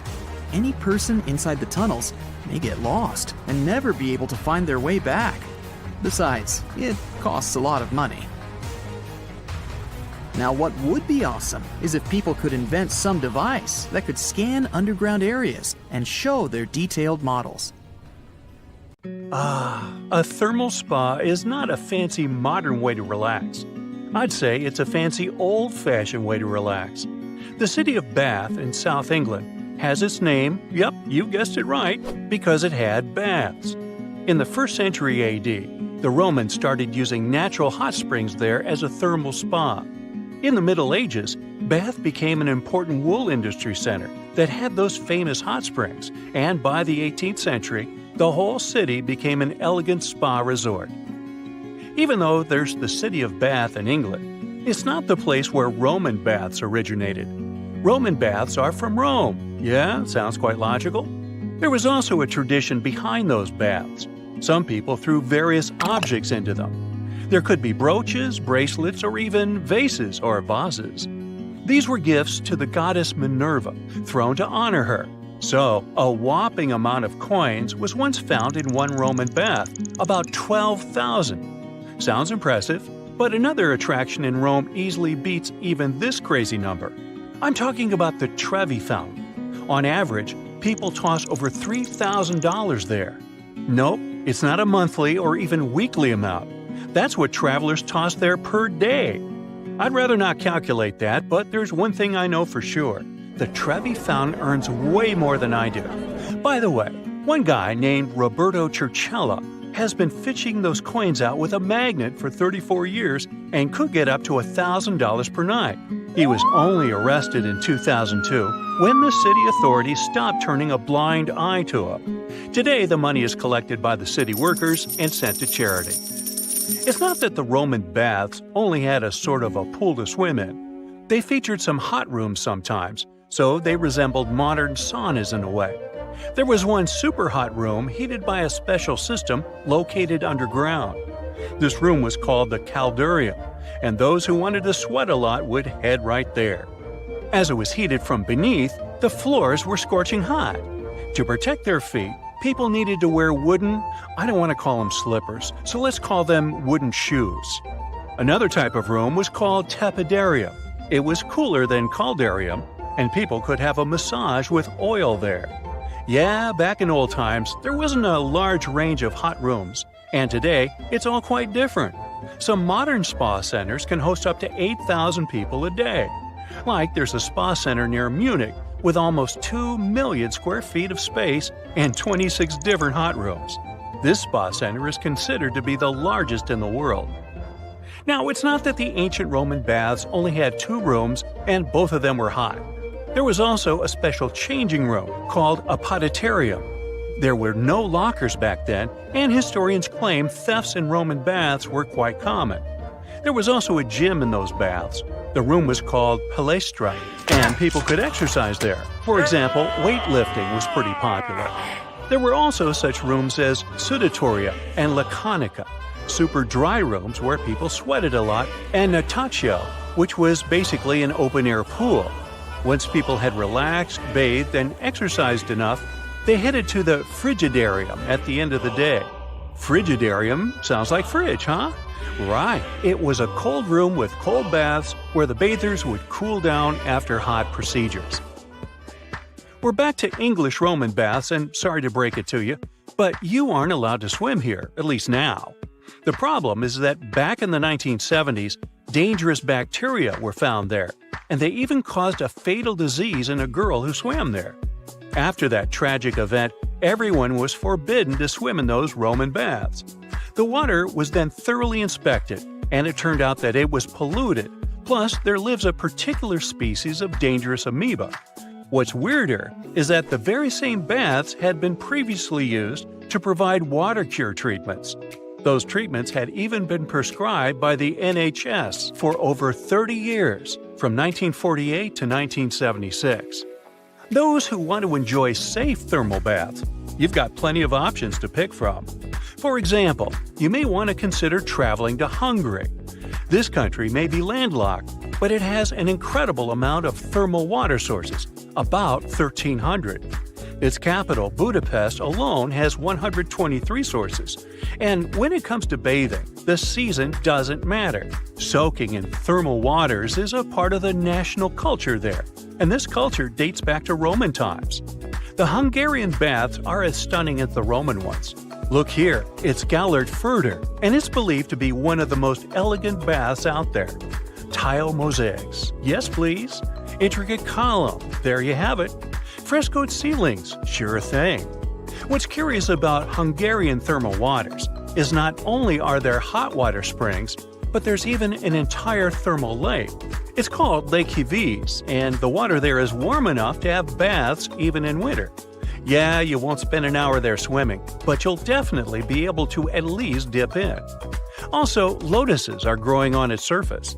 The medicinal water lake is about 10 acres, so no wonder you can even see some boaters there. The lake's pretty large. Anyway, Roman baths aren't only about getting clean, swimming, and relaxing. They're also about feasting, social interactions, and fun. So when Romans went to those baths, they would have various snacks, for example, fruit and cakes, but some people would eat even oysters. Also, it was quite typical to play games, such as tabula, which is an ancient board game. Also, there was enough room for ball games. The Romans loved a game called trigon. The game of catch was played by 3 people with 3 balls. All those activities were held in Palaestra, the exercise room, remember?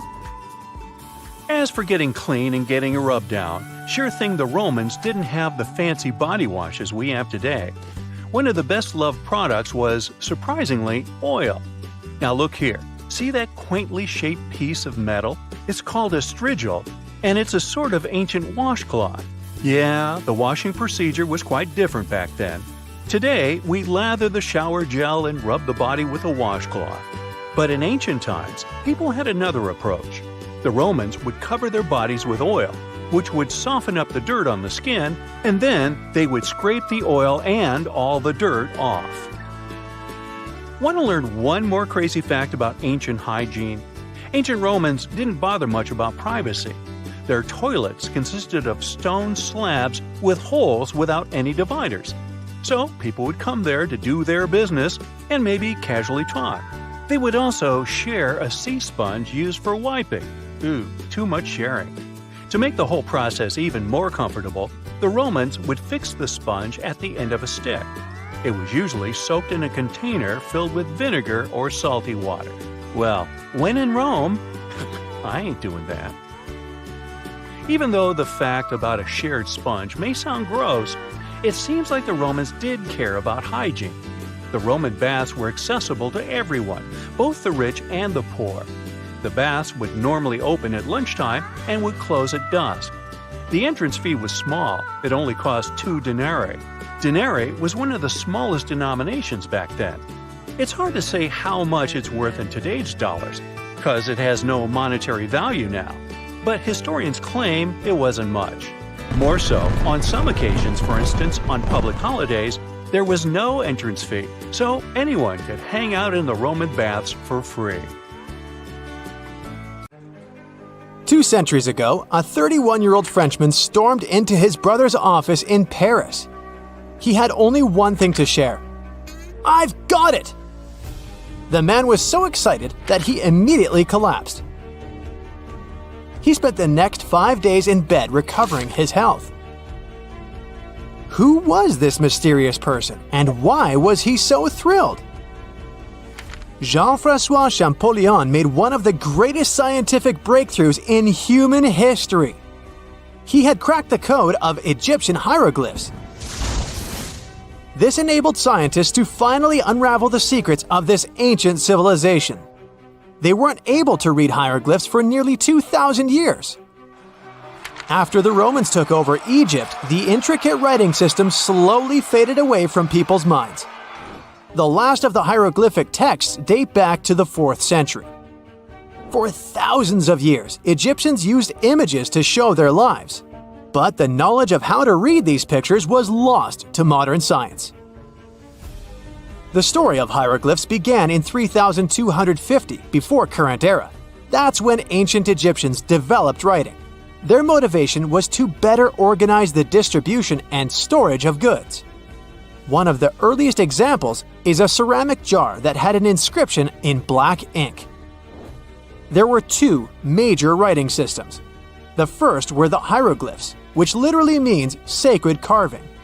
Egyptians carved hieroglyphs in stone on temples, tombs, and similar monuments for 3,000 years. They present a system of pictorial texts. A pictograph is a picture or a drawing that stands for an idea of a word.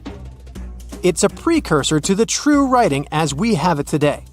For example, when Egyptians wanted to write ibis, they would draw a small image of the bird. Hieroglyphs can be found on walls. They were a formal way of writing. The other writing system was hieratic. Egyptians mostly used it when writing on papyrus. That's an early, thicker form of the paper we have today. It soon evolved into demotic. This improved version became the most common writing systems in ancient Egypt. Then, in the early 4th century BCE, Alexander the Great took control of Egypt. This was the time when the Greek Ptolemaic dynasty ruled the country. You've probably heard of the last ruler of this dynasty, Cleopatra. During her time, Egyptian Demotic and Greek were used side by side. The two started mixing, and by the year 100, a new language emerged, Coptic. It slowly replaced the ancient writing system. Only Egyptian priests used hieroglyphs for the next couple of centuries, and then their meaning was lost to history. But not forever. Arabs were the first who tried to solve the mystery of the hieroglyphs. Medieval travelers came across these strange symbols and wanted to understand their meaning. They consulted speakers of Coptic and translated text from Greek and Latin into Arabic to break the code of the hieroglyphs. During the Renaissance, Europeans also became fascinated with the legacy of ancient Egypt. Scholars from the Old Continent believed that hieroglyphs were a group of symbols as opposed to a written language. This was all about to change in 1799. A year earlier, Napoleon, the famous French ruler, arrived in Egypt. His subordinates constructed a fort that dated back to the 15th century. Rashid, or Rosetta, was a port town in the northeast of Egypt, near Alexandria. One section of the old fortification wall contained an interesting slab inside. The stone tablet was made of a granite-like rock. It was just 40 inches high and 30 inches wide. It contained 3 distinctive sections of text carved into it. The letters were in 3 scripts and 2 languages: hieroglyphs, Demotic, and Greek.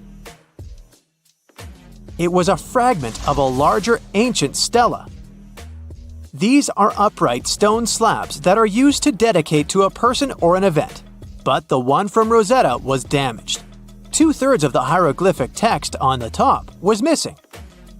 The bottom Greek text lacked a cornerstone. The only fully preserved section was the writing in Demotic in the middle of the slab. It eventually ended up in the British Museum. The scientific community was intrigued, and the race was on to decipher it. Prints and casts of the slab went out all over Europe. Scholars already knew ancient Greek, so in theory, this shouldn't have been so hard. The first people who saw the Rosetta Stone thought the process would take 2 weeks. In the end, it took 2 decades. The main issue was the fact that hieroglyphs and spoken ancient Egyptian didn't have a connection anymore. Scientists didn't know what sounds the letters on the slab corresponded to.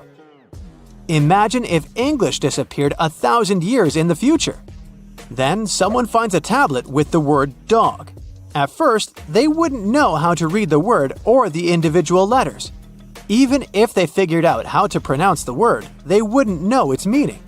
This is what linguists were dealing with in the case of the Rosetta Stone. The careful study of the artifact produced another find. The texts weren't direct translations of each other. They both described the same event, but in different words. It was like you saw a movie with 2 friends, and then all 3 of you wrote different reviews about it. The original text was probably in Greek, but the translators added extra words to make it sound more Egyptian. An English physician and physicist, Thomas Young, made the first great breakthrough. He knew that the name Ptolemy appeared several times in the text based on the Greek translation. This wasn't an Egyptian name, so it was impossible to represent it with a single image. The only way to spell out this Greek name was to use symbols that sound like it when produced. This is called transliteration, and we have it today as well. This is how foreign-sounding words are written down in Chinese or some Slavic languages. Young focused on sets of hieroglyphs in oval frames. These are called cartouches. He experimented a bit but finally discovered that one of them read, Ptolemy the Great. The individual hieroglyphs that made up this name corresponded to sounds needed to produce it. This is where our mysterious man from the beginning of the video enters the picture. Champollion picked up where Young left off. He knew Coptic, so the Frenchman was able to determine what many other hieroglyphs sounded like. The eureka moment was close. It came while he was studying a cartouche from a site dedicated to Ramses II. It had 4 symbols. The last 2 were the same. He determined this was the sound S. The first symbol was the sun. This is Ra or Re in Coptic. So the cartouche read Ra something SS. Can you already guess the name? Of course, it's Ramses. This breakthrough finally cracked the code. Ancient Egyptian wasn't a mishmash of cool-looking images. It was a phonetic language that Jean-François Champollion discovered in September of 1822. The stone slab is today known as the Decree of Memphis. The Egyptian Council issued it in this city in the year 196 before current era. In it, they expressed their loyalty to the pharaoh. They erected identical stelae and temples all across Egypt. The Rosetta Stone was just one copy of them, but its content is less important than the fact that Champollion's translation gave these ancient peoples their voice again. During the 1800s, European scholars didn't think that the Egyptian civilization was much older than classical Greek or Roman. Now that scientists could read hieroglyphs, a whole new chapter of human history opened. One of the most famous finds in the history of archaeology happened in 1922. That's when the British archaeologist Howard Carter discovered the tomb of Pharaoh Tutankhamun in Egypt's Valley of the Kings. The whole world admired King Tut's golden mask. But without Champollion's pioneering work, it would be impossible to know who its owner was. The young pharaoh's cartouche is phonetic. For instance, you pronounce the pictograph of a chick as the vowel U. The symbol for the key of life is an ankh, and there is a shepherd's crook in the end. It symbolizes the word ruler. We know that the ancient Egyptians were talented enough to build something as grand as the pyramids, but were they also smart enough to measure the speed of light? There's a theory circulating online that says exactly that. If you look at these 2 numbers, you'll see that they match completely. The first one is the speed of light in a vacuum measured in meters, and the second one is the latitude of the Great Pyramid of Giza. So, was it done on purpose, or is it just a coincidence? Well, happily, we can tell you that it's actually just a coincidence, not another conspiracy thingy. The Great Pyramid is just one of the many places in the world that share the same latitude. And more importantly, even if the ancient Egyptians had somehow measured the speed of light and chosen to keep it a secret from the rest of the world, they wouldn't have used meters to put it down. Meters were only defined at the end of the 18th century. The builders of the pyramids used a different unit of measure called cubits. 1 cubit is equal to 1.5 feet. Cubit was based on the length of the arm from the elbow to the tip of the middle finger, and it became popular in the ancient world. So if they wanted to impress the rest of the world and set the pyramids at a point that matched the speed of light in cubits, they would have to build their iconic constructions somewhere in Europe. And then the Danish astronomer who first measured the speed of light in 1676 would have been really upset to know that someone had done it centuries before him. So, although they were ahead of their time in many aspects, the ancient Egyptians never measured the speed of light or used longitude and latitude to map their locations. The base of the Great Pyramid of Giza might seem like a perfect square, but it's actually an 8-sided structure, not 4-sided. Each of its 4 sides has a subtle concave indentation that splits it evenly from base to tip. The official version is that a British pilot was the first to notice it in 1940 while flying over the pyramid. He took a photograph that showed shadows highlighting these indentations. Some people think these lines are only visible from above and can best be seen at dawn and dusk during the spring and autumn equinoxes. This has led to a freaky theory that the ancient Egyptians might have designed the pyramids to communicate with something looking at them from above. Now, the Great Pyramid is one of only 3 pyramids that used to have a swivel door. It weighed around 20 tons, but they could still easily open it from the inside. Its precise fit made it nearly invisible from the outside, with no visible latch or handle. There were only slight variations in the exterior stone that gave out an opening. The other 2 pyramids with similar doors belonged to Khufu's father and grandfather. The Great Pyramid also has a hidden void at least 100 feet long that was only found in 2017. We still don't know what lies within the space, what purpose it served, or if it is the only space of its kind. Researchers used the same tech to see through cathedral walls, Mayan pyramids, and even volcanoes. It depends on a natural shower of subatomic particles called muons. They pass more easily through empty space than through solid materials. So if they arrange multiple muon detectors around a structure, scientists can map out its solid and empty areas. A team of scientists placed muon detectors inside the Great Pyramid and allowed them to gather data for months. Scientists have analyzed samples of the mortar used to build the pyramids many times. Although we know its composition, modern technology still can't replicate it. The mortar is mostly made from processed gypsum, but it wasn't used like the cement we use for bricks today. Instead, they used it to support the joints between the massive stones as they were set in place. The estimated amount they needed to construct the Great Pyramid was around 500,000 tons of mortar. The gypsum mortar is stronger than the stones themselves and has held up for thousands of years. Now, all 4 sides of the Great Pyramid are aligned with the cardinal points – north, south, east, and west. According to geologist and engineer Glenn Dash, the alignment is accurate to within 4 minutes of arc, or 1/15th of a degree. The architects managed to achieve this without modern tools like drones, blueprints, or computers. Many researchers try to explain this construction miracle. Maybe they used the pole star or the sun's shadow. Dash recently proposed a new, simpler idea. The Egyptians might have used the autumnal equinox to align the pyramids. It happens twice a year when the Earth's equator passes through the center of the sun's disk, making day and night nearly equal in length. To test his theory, Dash conducted an experiment on the 22nd of September 2016, the first day of the fall equinox.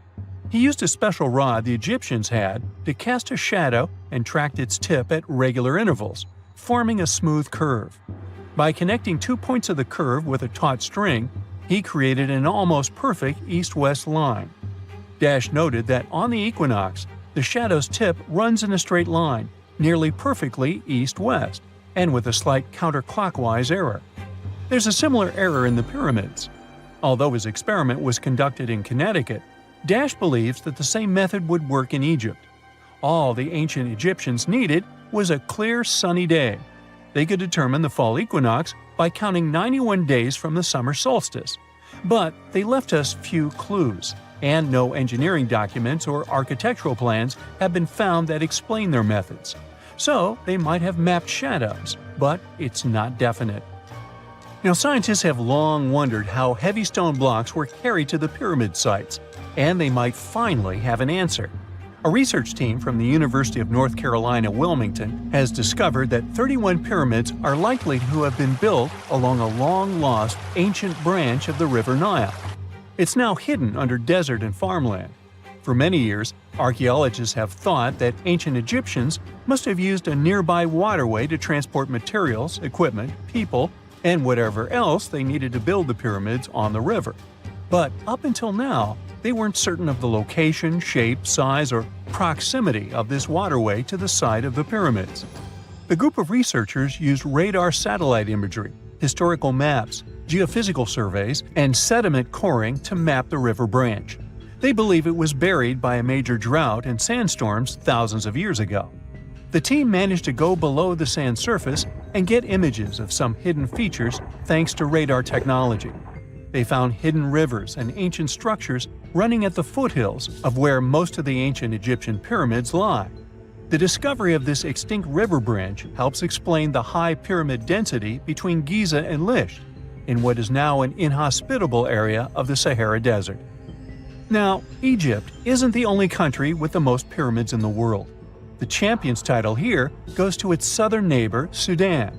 It has between 200 and 255 pyramids, compared to Egypt's measly 138. They were built by members of the Kingdom of Kush, an ancient civilization that ruled the lands along the Nile River many years ago. They started erecting pyramids around 500 years after the Egyptians had stopped doing it. Their pyramids are much smaller than the Egyptian ones, but were built for the same purposes. Archaeologists are still working to find out how the pyramids in the Sudan were built, how long it took to complete them, and what happened to their society. How do you imagine ancient megaliths? Perhaps Stonehenge in England or the Great Pyramid of Giza in Egypt come to mind. They've become household names. Millions of people visit these sites every year. But thousands of miles away from such tourist hotspots, there is a mystery. Ruins of a city that is several hundred years old. And it doesn't sit in a desert or on a grassy plain. Its former inhabitants constructed it on a coral reef in the middle of the Pacific. The tiny island nation of Micronesia lies between Hawaii and the Philippines. The country is composed of 600 islands and islets. Because of its remote location, very few people visit Micronesia. The little tourists they have mostly come to go scuba diving in its azure waters. They often miss the opportunity to visit the only ancient city that stands on a coral reef, Nan Madol. Its home island is slightly smaller in size than New York City. Its ruins are made of heavy stone columns. There are walls and platforms, but one thing is missing: art. There are no ancient carvings to help archaeologists determine how ancient islanders constructed the site. Still, an international team of researchers was able to date Nan Madol. They presume that the history of the city goes back to the very end of the 12th century. For reference, these were the High Middle Ages in Europe, right around the time Richard I became the first king of England. In the Caroline Archipelago, where the island sits, this was the time when a powerful dynasty reigned over the island nation. Its chiefs ruled for 1,000 years and unified the islanders. This enabled them to construct something as imposing as Nan Madol. One of the local legends said that the final resting place of the first of these chiefs was somewhere among the ruins. National Geographic launched an expedition to investigate this oral history, and sure enough, they discovered a tomb. It was the size of a football pitch. It featured a labyrinth of walls and passages, just like the ones found in the Egyptian pyramids. The list of similarities doesn't end there. The stone structure in Micronesia didn't seem to have a practical purpose, and a lot of effort went into building it. Its construction presents an engineering mystery for archaeologists. The same can be said for the pyramids in Egypt. The recently discovered tomb offers a clue. It contained an underground crypt which was capped off with a basalt stone. This is a volcanic rock that forms after lava cools down. It's dark in color and rich in iron and magnesium. The whole island is made of a similar volcanic material. It used to be part of an ancient volcano that eroded over time. Basalt boulders can be found all over the archipelago. They're in the shape of long hexagonal columns. The shape is not unusual and can be found all over the planet. Perhaps the most impressive sight of basalt columns is Giant's Causeway in Ireland. These rocks formed from 1 to 8 million years ago. The locals probably sourced them from several quarries on the island. This is where the mystery begins. They each weigh several tons, so it's unclear how the natives transported them to the site. They had to navigate the entire width of the island and a lagoon covered with mangroves. These are dense shrubs and trees that grow near the coastline. And the size of the site is impressive. It spans close to 190 acres of a shallow coral reef. That's 4 times the surface size of Grand Central Station. As you might know, the Great Barrier Reef off the northeastern coast of Australia is the largest coral reef system on the planet. But it's a completely natural formation. The coral reef that supports Nan Madol isn't. It's man-made. Stone structures there rest on around 100 artificial coral reefs. The tribes that used to live in the area constructed each and every one of them. They stand at a height of about 3 feet above the waterline. Archaeologists were amazed by the clever building technique. Ancient builders would paddle out at low tide and retrieve coral from the surrounding waters.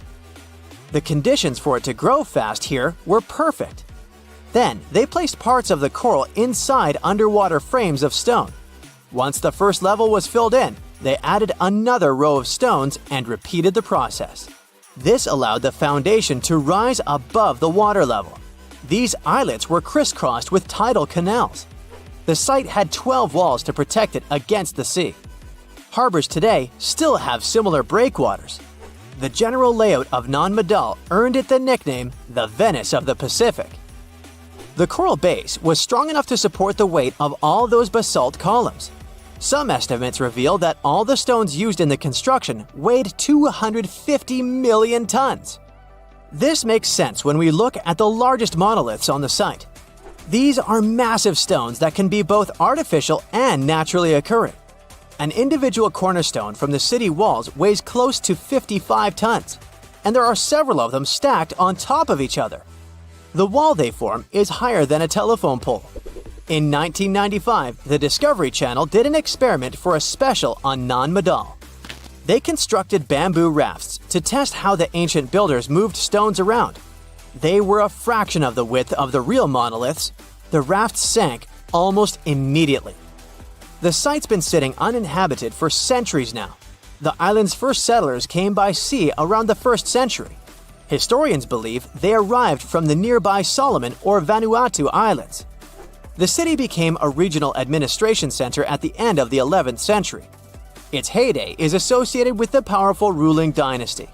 It lasted for nearly 5 centuries. European traders knew about the island for a long time. In the mid-19th century, the Spanish established schools there. In 1873, a Polish anthropologist was the first to systematically explore the ruins of the city. He found heaps of coral, simple bracelets, necklaces, and stone axes. There were also round discs with a hole in the middle that probably served as currency. In modern times, the island became part of Micronesia. Today, the local tribal chief is the supervisor of the ruins. His title dates back to the times of Nan Madol's builders. But the locals cannot explain how exactly their ancestors erected the stone structures. The country's former top archaeologist was once quoted saying, "We don't know how they brought the columns here, and we don't know how they lifted them up to build the walls." Researchers from around the world were determined to get to the bottom of this mystery, quite literally. In 2019, an American team of scientists performed the first ever LiDAR scan of the site. This type of radar uses laser wave pulses to scan under the surface of the Earth. This allows the technicians to create a 3D image of the ground below. The scan revealed a complex irrigation system on the tiny island. This probably explains how ancient Micronesians were able to supply the nearby settlements with drinking water. When it comes to food, it was probably boated in. According to the local population, historians estimate that at the time of the city's construction, 20 to 30,000 people lived on the island. In 2016, UNESCO inscribed Nan Madol as a World Heritage Site. The future of the city is uncertain because of the state the waterways are in. They're overgrown with mangroves. The vegetation is undermining the existing structures, and more can be done to promote the place as a tourist attraction. The site gets about 1,000 visitors annually. Compare that to 50,000 people who visit Easter Island each year. Both destinations are pretty far away from the nearest mainland. The distance from Nan Madol to California is more than twice the length of the Mississippi River. Have you heard of Göbekli Tepe? It's an ancient site in Turkey that literally made historians rewrite history books. Over 11,000 years ago, a group of prehistoric humans crafted an enigmatic masterpiece that's even older than Stonehenge.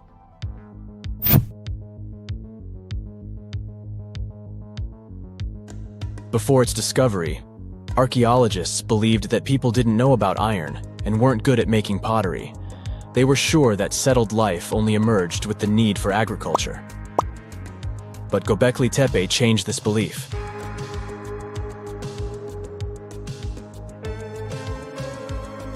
The place has revealed that it was the temple that paved the way for a settled life, not agriculture. Until this discovery, researchers believed that farming was the catalyst for sedentary living. Meet Professor Schmidt, the guy whose findings changed this theory. He managed to prove that hunter-gatherer communities laid the very foundations of this way of life.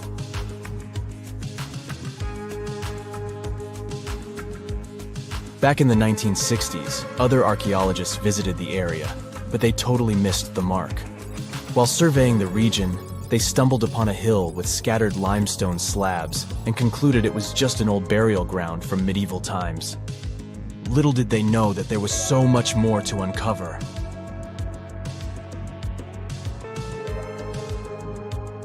In 1994, Schmidt embarked on his own survey of prehistoric sites in the area. Surprise! He instantly realized he had discovered something truly extraordinary. Unlike the nearby flat and barren plateaus, Göbekli Tepe had a gently rounded top, rising 50 feet above the surrounding landscape. Funny enough, the translation of this place's name is Potbelly Hill. Schmidt was sure only humans could have made something like this.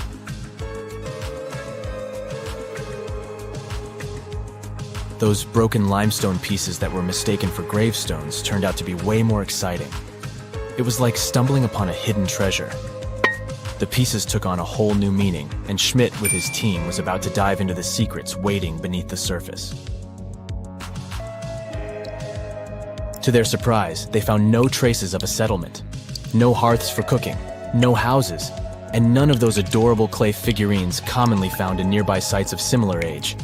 However, they uncovered that those ancient people used tools like stone hammers. So, Schmidt and his team put their heads together and took a wild guess at the age of Göbekli Tepe's stone structures. Their estimation got backed up by some limited carbon dating done right at the site. The ancient vibes of this place were finally starting to make sense. It was like a puzzle slowly coming together.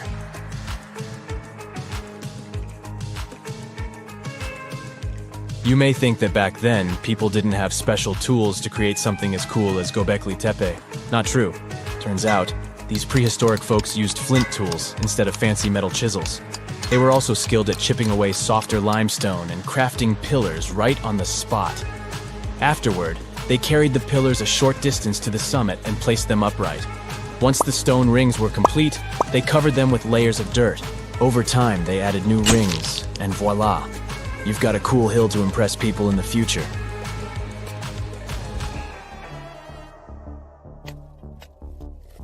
During their first year of excavation, the team went through 15,000 pieces of animal bones from wild creatures. These people didn't have pet animals or grow their own food. They hunted wild animals for their meals. But things were about to change, because the place had everything they needed to start farming. Scientists say they had wild sheep and wild grains that could be domesticated. And guess what? Just 20 miles away, geneticists found evidence of the world's oldest domesticated strains of wheat at a prehistoric village.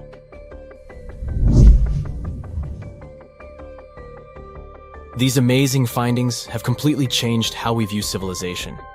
In the past, experts believed that people needed to learn how to farm and settle in one place before they could build temples and develop complex societies. But guess what?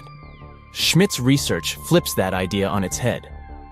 He claims that the incredible effort put into constructing these astonishing structures actually set the stage for the development of advanced societies.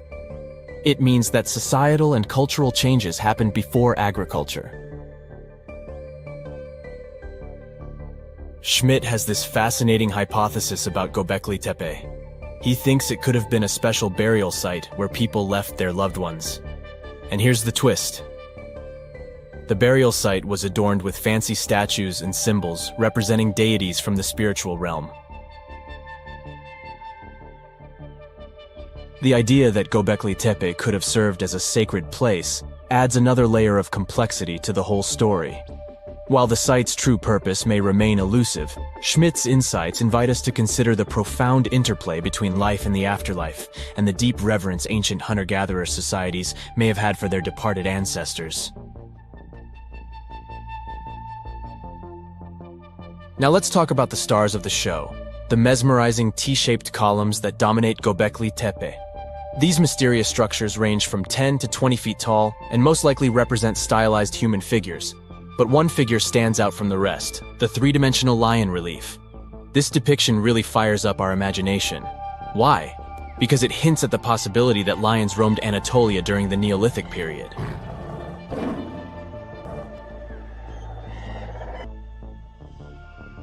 These standing stones are arranged in circles and placed in rectangular pits. Each circle has a similar setup. Two big T-shaped pillars in the center, surrounded by slightly smaller ones facing inward. Talk about a stylish arrangement. These towering pillars reach a whopping 16 feet and weigh between 7 and 10 tons. Some pillars are plain and simple, while others are like works of art with intricate carvings. Foxes, scorpions, and vultures come to life, crawling and twisting on the pillars' sides. But it's not just animals depicted on these stones. Some pillars have abstract shapes representing humans, and even small carvings of clothing items. Some of them even have belts. Now, there's one pillar that stands out from the rest like a rock star.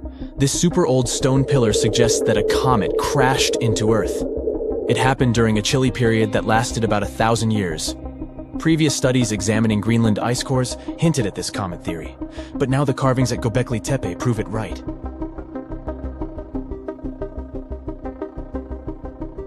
The carvings on the pillars are like a historical comic strip. They even show a headless human figure. Researchers fed the images into a computer and discovered their connections to constellations, indicating that this temple might have been an ancient observatory. It's like our ancestors were trying to document this cataclysmic event in their own unique way. Archaeologists have been excavating and researching Göbekli Tepe since the mid-1990s, peeling back layers of history and providing us with a deeper understanding of the intricate relationship between various elements. They have no plans to stop the whole process for another 150 years. Who knows what else they'll find? You see, Göbekli Tepe has been labeled purely as a ritual site with no signs of domestic activities. We were led to believe that the absence of water meant it couldn't support semi-sedentary communities. But scientists believe it's time to shake things up and approach Göbekli Tepe with fresh eyes. It's time to question what we believed before and use new evidence and different ways of thinking. Like, there might have been a group of people living in the area who didn't stay in one place all the time. They moved around a bit but still had their own civilization, living in the area semi-sedentarily. Göbekli Tepe is not just home to a single temple, but an astounding collection of over 20 ancient structures. As archaeologists delve into the depths of this wonder, they are unraveling its unique layout, featuring two prominent focal points at the heart of each establishment, complemented by smaller structures and dividing walls. What's even crazier is that in this area, there are over 200 obelisks, which are narrow tapering monuments. The James Webb Space Telescope, an astounding piece of equipment built to outperform the Hubble Space Telescope, has made a terrifying and amazing discovery that might completely change our perception of the universe. It has successfully detected a faint glow coming from a staggering 7 trillion miles away. Can this glow be shining city lights coming from some mysterious extraterrestrial world galaxies away from us? Well, let's start from the beginning. A few years ago, NASA's infrared Spitzer Space Telescope helped us spot a family of 7 rocky exoplanets orbiting the same star. This star is known as TRAPPIST-1, and recently, our new infrared powerhouse, the James Webb Telescope, has measured the temperature of one of those distant worlds. It was a planet called TRAPPIST-1b. Unfortunately, it turned out that this Earth-like planet was totally uninhabitable. Astronomers took James Webb's mid-infrared camera, called MIRI, and looked at the planet's thermal emissions. We can picture the whole process as scientists using heat-sensing Terminator vision. The results were quite disappointing. TRAPPIST-1b turned out to be scorching. Its average temperature was around 450 degrees F, That's as hot as in an oven. Plus, the planet most likely doesn't have any atmosphere. At the same time, this discovery was another record-breaking first for the telescope, which had already produced some newsworthy results by that time. It was the first time researchers detected any form of light emitted by a small and relatively cool exoplanet similar to the rocky planets in our own solar system. No previous telescope had enough sensitivity to measure such dim, mid-infrared light. When 7 TRAPPIST-1 exoplanets were first discovered, the astronomical community was ecstatic. That's because all those faraway worlds were about the size of our home planet and located in their star's habitable zone. It's the region that is just the right distance away from a star for liquid water to exist on a planet's surface. Thus, the planetary system became the best place to look for rocky planets with an atmosphere. But don't get too excited yet. These planets aren't likely to become new worlds for humans to explore. Mostly because the TRAPPIST-1 planets are totally out of our reach at the moment. They're just too far away, at a whopping 235 trillion miles away. Their star is also much smaller and redder than our Sun. It's classified as an M-dwarf star. In our home Milky Way galaxy, there are twice as many of such stars as there are stars like the Sun. And they're also twice as likely to have rocky planets orbiting them. It's probably not surprising that astronomers are very interested in such stars. They're the main targets for seeking potentially habitable planets. And it's also way easier and more convenient to observe rocky planets around such smaller stars. But there's a catch. M-dwarfs are more active than our Sun. They frequently flare and spew high-energy rays which are likely to be extremely damaging to planets' atmospheres and any forms of extraterrestrial life. When researchers examined TRAPPIST-1b before, their observations weren't sensitive enough to determine whether this world had an atmosphere, or if it was just a barren rock. But now, we know. The planet is tidally locked to its star, which means that one of its sides always faces the star, while the other is stuck in perpetual darkness. The latest simulations suggest that if this planet had an atmosphere, its temperatures would be much lower since the air would redistribute the heat around both sides of the planet. Unfortunately, the James Webb Telescope recorded much hotter temperatures than needed for such a favorable scenario. It indicates the absence of an atmosphere and knocks the planet off our list of possibly habitable worlds. But the main excitement here isn't actually the features of TRAPPIST-1b. The main takeaway is that James Webb is capable of making such kinds of measurements. It'll help us explore the atmospheres and temperatures of many other distant worlds.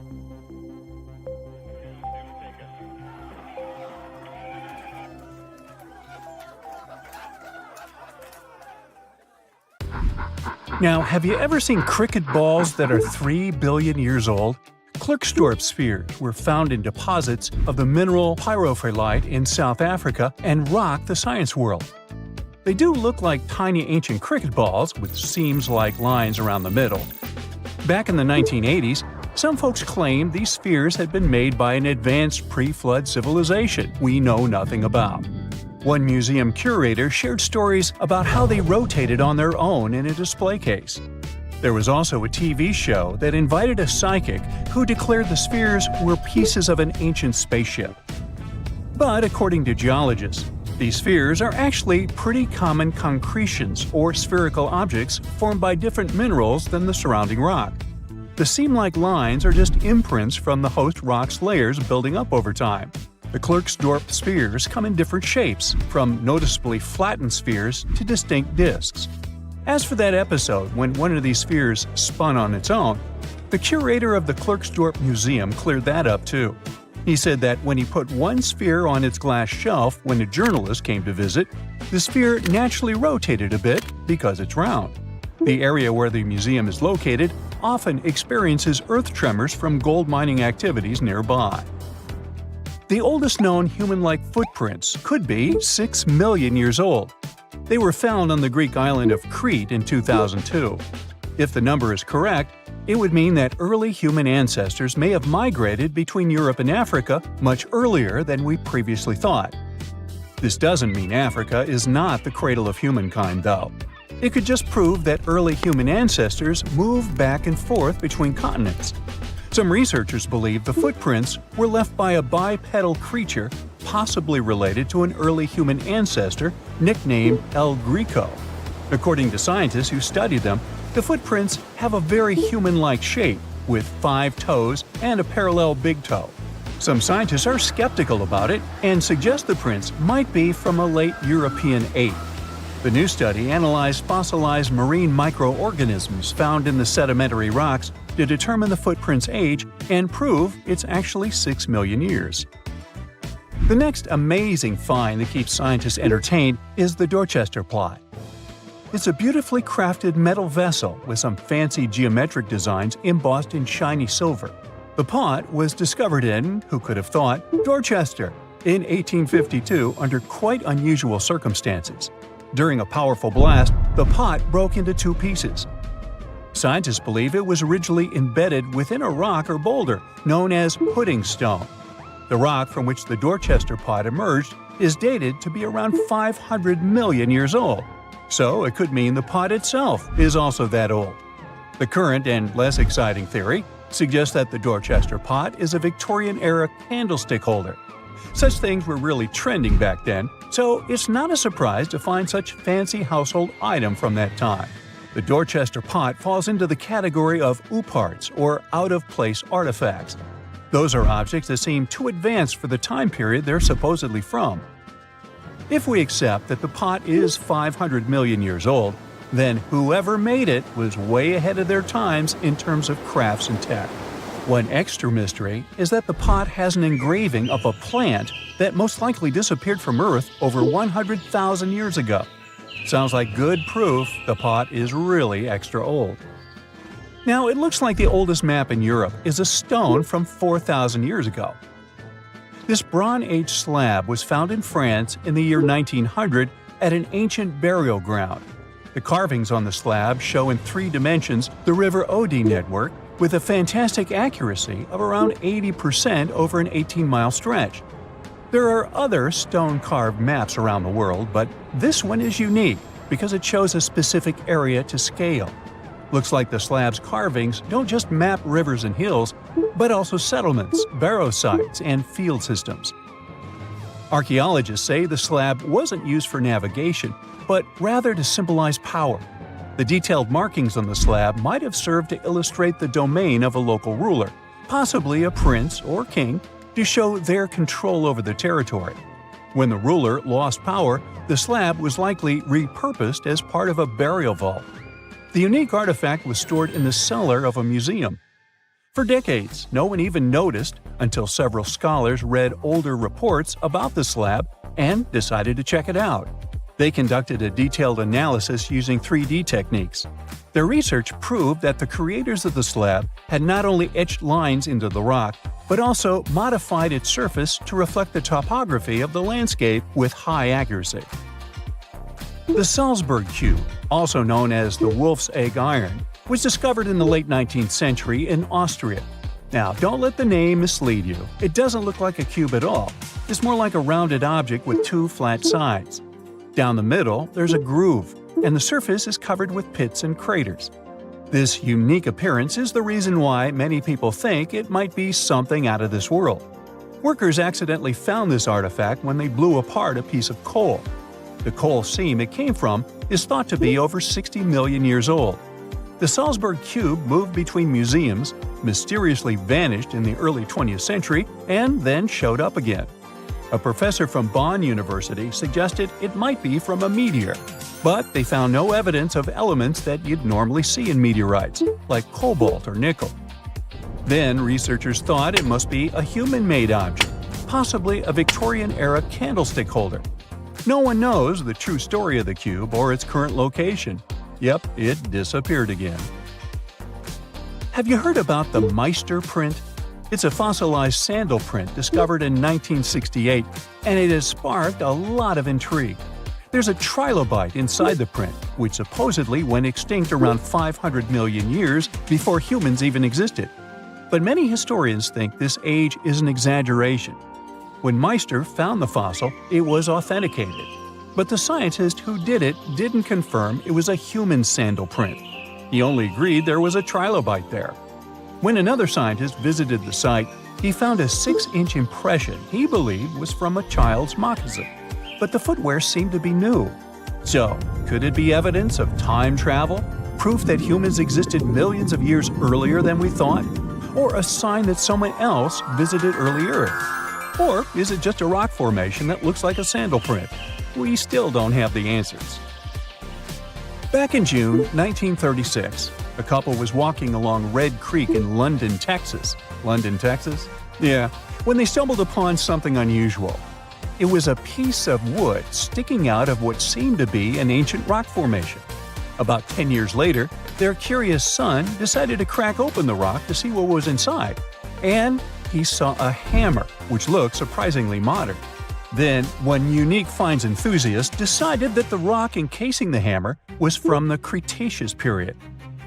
This would mean that someone dropped a 19th century hammer while dinosaurs like Triceratops were still roaming the earth.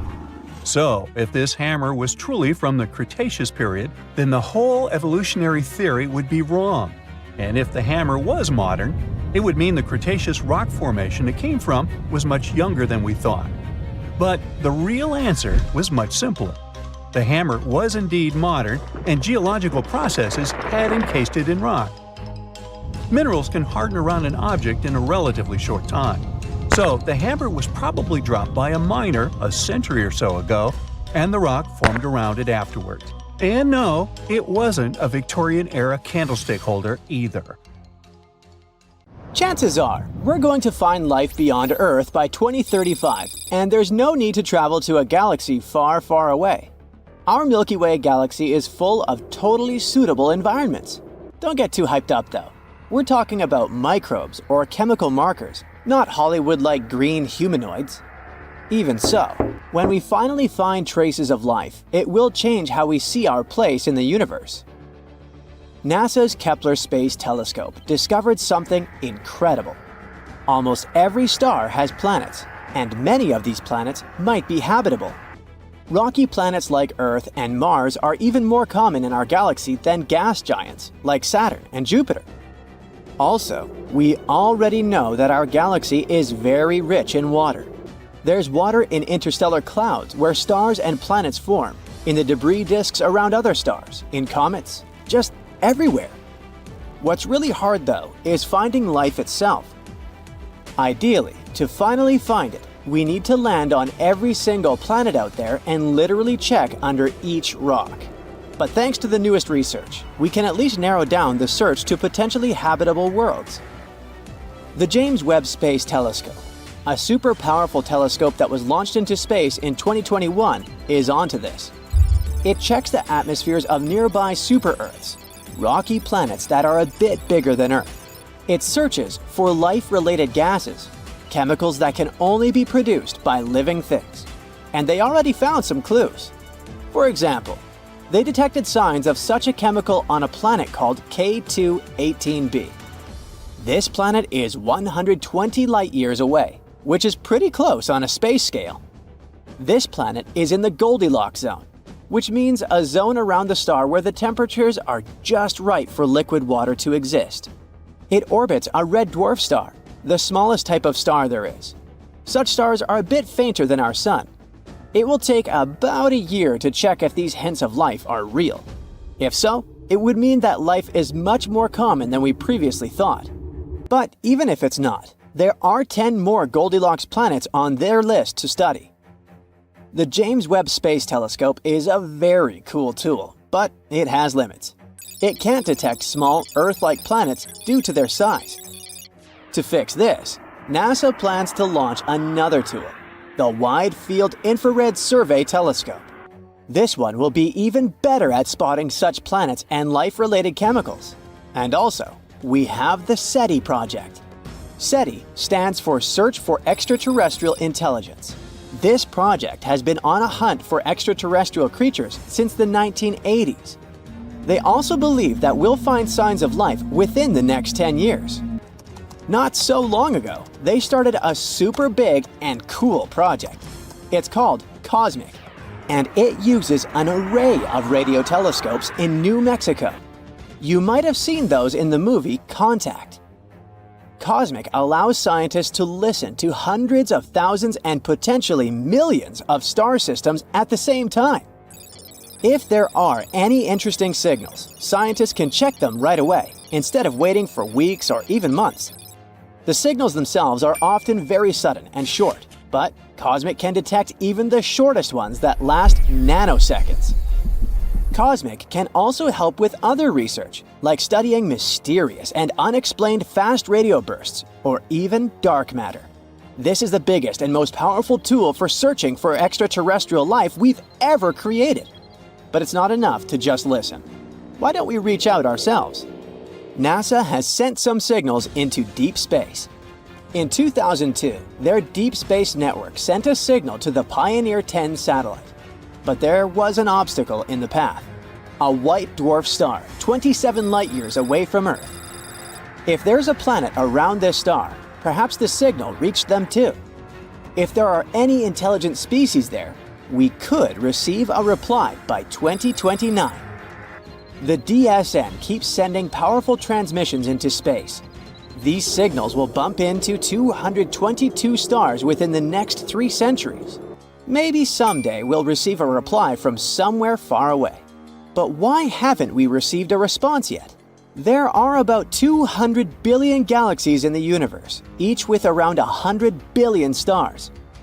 If just 1% of those stars had one planet, that's still 200 quintillion possible planets. And we can narrow it down even further.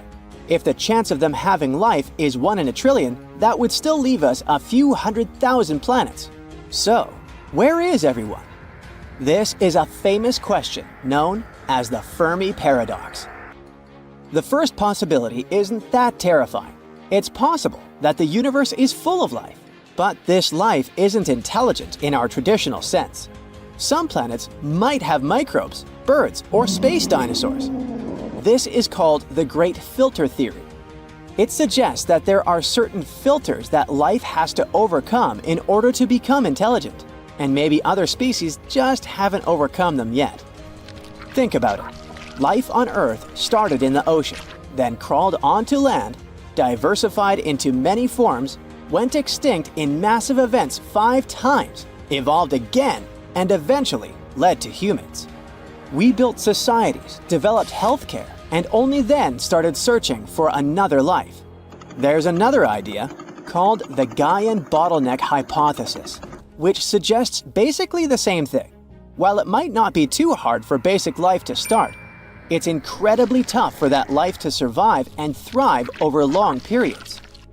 Venus might have had oceans and Earth-like conditions too, but something went wrong. Its oceans boiled away because of a runaway greenhouse effect. Now it's sterile. Mars also had liquid water on its surface once, and both the Moon and Mercury had thick atmospheres for a short time. Meanwhile, Earth has had liquid water on its surface for almost its entire existence. It's super rare and remarkable for a planet to hold temperatures from 32 to 212 degrees Fahrenheit for millions of years. So, maybe it's a mistake to look for intelligent life, especially the one that uses the same technology as we do. It evolved under completely different conditions after all. That's also where the so-called Drake equation comes in. It's a formula that gives us a chance to calculate the potential of life becoming intelligent on a planet. To calculate the result, we need to know several variables: how many stars there are, how many of them have planets, the chance of these planets having life, and so on. Unfortunately, we don't know these numbers yet, and the result might be insignificant. But let's assume that there is at least one other intelligent species. Why haven't we met yet? There might be many reasons. Maybe they don't think we're interesting enough, or maybe the problem is with us. Perhaps we keep missing their signals, or maybe we missed the entire species itself. The universe is insanely huge and ancient. It's over 14 billion years old. If we compress Earth's entire evolutionary history into a 24-hour day, life starts at 4 a.m. Dinosaurs go extinct at 11:40 p.m. Human-like creatures appear 2 minutes before midnight. In this analogy, humans have existed for just 77 seconds, and our technology capable of detecting extraterrestrial life is even newer, less than a second. With such vast distances and time spans, the chances of us existing at the same time as other civilizations are slim. If their civilization lasted only a few millennia, we could easily miss them entirely. But that doesn't mean we should give up our search. Scientists were worried that Earth's radio signals had dimmed over time. But a recent study showed that it's actually the opposite. The numbers of our satellites keeps growing, and this makes our planet more detectable. By the end of the decade, we could have 100,000 satellites, making Earth incredibly bright in the radio spectrum. If there is an advanced civilization out there, they will easily spot us even from very far distances. Astronomers are super optimistic about it. There's a high chance they'll find extraterrestrial creatures while you and I are still around. Now, how about some surreal hidden places to check out? Grab a flashlight and your backpack, and bon voyage! The trip starts in the mountainous country of Switzerland. You travel to the town of Waltensburg in the eastern part of the country. It's raining and it's very cold, but you still make your way to the bottom part of a mountain, where your first adventure awaits. After climbing up high in the mountains, you see a strangely shaped castle. To get there, you must walk up an extremely narrow pathway. Don't look down, you think to yourself. You tighten the straps of your backpack and manage to walk along the pass. Standing at the door of the castle, you really can't believe what you see. A 13th century fortress built entirely of stone. Today, all that is left of Krafenstein Castle is mainly its ruins, but their condition is good enough to get an idea of what the place looked like back in its glory days. You take your time to explore the castle inside, but honestly, this place gives you the chills and you're ready to move on. The next place on the list is Turkey. A plane and then a car ride later, you arrive in the city of Çorum in the northern part of the country. On the outskirts of Çorum, you find a valley filled with old, overgrown mountains and see the beginning of the trail you're about to hike. The way is extremely steep, but it leads to a secret door carved in the mountain. Congratulations! You've just arrived at Kapilikaya. The huge door is a massive arched stone that blocks the entrance to a hidden building. Experts think it has existed since the 2nd century BCE. Unfortunately, the huge door won't open, so what's hidden inside is a mystery today. It's guessed that there is a room inside. Some locals say there's a treasure hidden there too, but until today, no one has managed to enter the place to check. Okay, it's time to get moving before night falls. Next, you get the unique opportunity to travel to Ethiopia. Wandering around the city of Lalibela, you stumble upon a huge pit carved in the ground. You approach it carefully, and soon enough, you see a magnificent terracotta building, so richly detailed it leaves you mesmerized. But that's not all. There are 10 other pits just like this one, hiding King Lalibela's 12th century buildings. All 11 constructions are different from one another, yet share a similar recognizable style.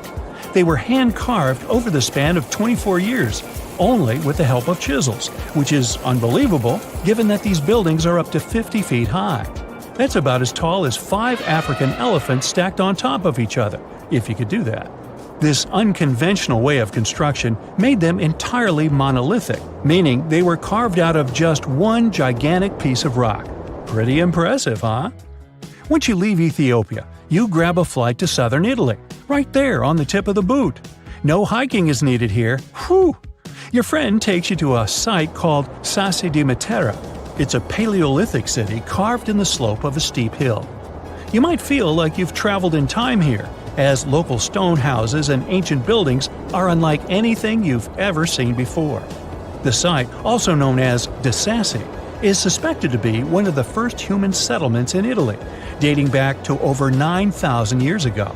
Wandering around the town, you might get invited inside one of the cave-like houses. Oh, and as weird as it may sound, some of the streets run on top of people's homes. Talk about Paleolithic urban planning. You're probably becoming an expert on rock-cut architecture by now, but there are still a few sites left on your list. Next off, you head to Slovenia to visit the world's largest cave castle. This medieval castle was built on top of a 400-foot-high cliff and was designed to be impenetrable. Luckily for you, security is much more relaxed today. Still, if you're looking for a more challenging and less touristy way inside, You can get into the castle through one of its many underground tunnels. They were built over 800 years ago for the owner of the castle. He needed secret passageways to sneak supplies. Today, Pajama Castle is both enchanting and mysterious. I'd say it depends on whether it's a warm sunny day or a cold stormy night. After this medieval experience, you head on to visit Petra, a magnificent Jordanian monument found in the middle of the desert. To get around here, you'll need a large supply of water and sunscreen because it's going to get hot. But this site is worth it. The city of Petra is a marvel of the ancient world. Back in the 4th century BCE, this region was a trading hub at the crossroads of commercial routes. Petra was a wealthy city, home to the Nabateans, an Arab Bedouin tribe that thrived in the region for many years. The rock-carved gate-like structure Petra is famous for is called the Pharaoh's Treasure. It stands at the main entrance to the site and is said to have a treasure hidden inside. You might feel tempted to check it out for yourself, but that's an adventure for another trip. For now, you hop on another plane ride, this time to the Americas. First, you visit the USA, more specifically, the mountainous state of Colorado. You make your way to Mesa Verde National Park. There, in between the greenery and abundant vegetation, you'll find over 600 dwellings built in the cave beneath the cliff, carved deep into the mountainside. This ancient village is now considered a heritage site. The local Puebloan tribe built it back in the 1190s. One of its main buildings is called the Cliff Palace. It's a multi-story construction built from sandstone and mud mortar. The palace alone housed over 150 rooms. If you're feeling sporty, you might want to visit the Balcony House. To get there, you'll have to climb a 32-foot ladder. You'll get to see a mid-sized village of 38 rooms, including 2 kivas. Those are traditional chambers that were built by the Puebloans for ceremonial purposes. Still in the U.S., you make your way to the hills of South Dakota. You're there to visit one of the world's most impressive human-made sculptures on Mount Rushmore. What's so mysterious about this place, you might ask? Well, during Mount Rushmore's construction, a 70-foot-long secret tunnel was built behind the head of Abraham Lincoln. The tunnel was supposed to hold all the documents and artifacts important to the United States history. After the designers thought it through, they decided it was better to hide them in a safe box in the floor of the tunnel. The box holds the history of how Mount Rushmore came to be carved, as well as a brief history of the U.S. and the 4 presidents depicted on the mountain. Amazing, right?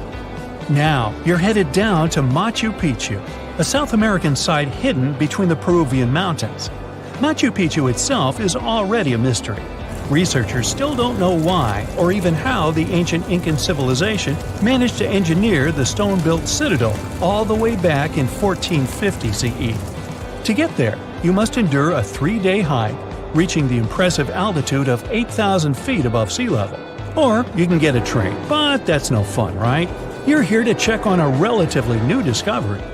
Back in 2010, French engineer David Crespi was taking measurements of the Inca ruins when he noticed a door he had never seen before.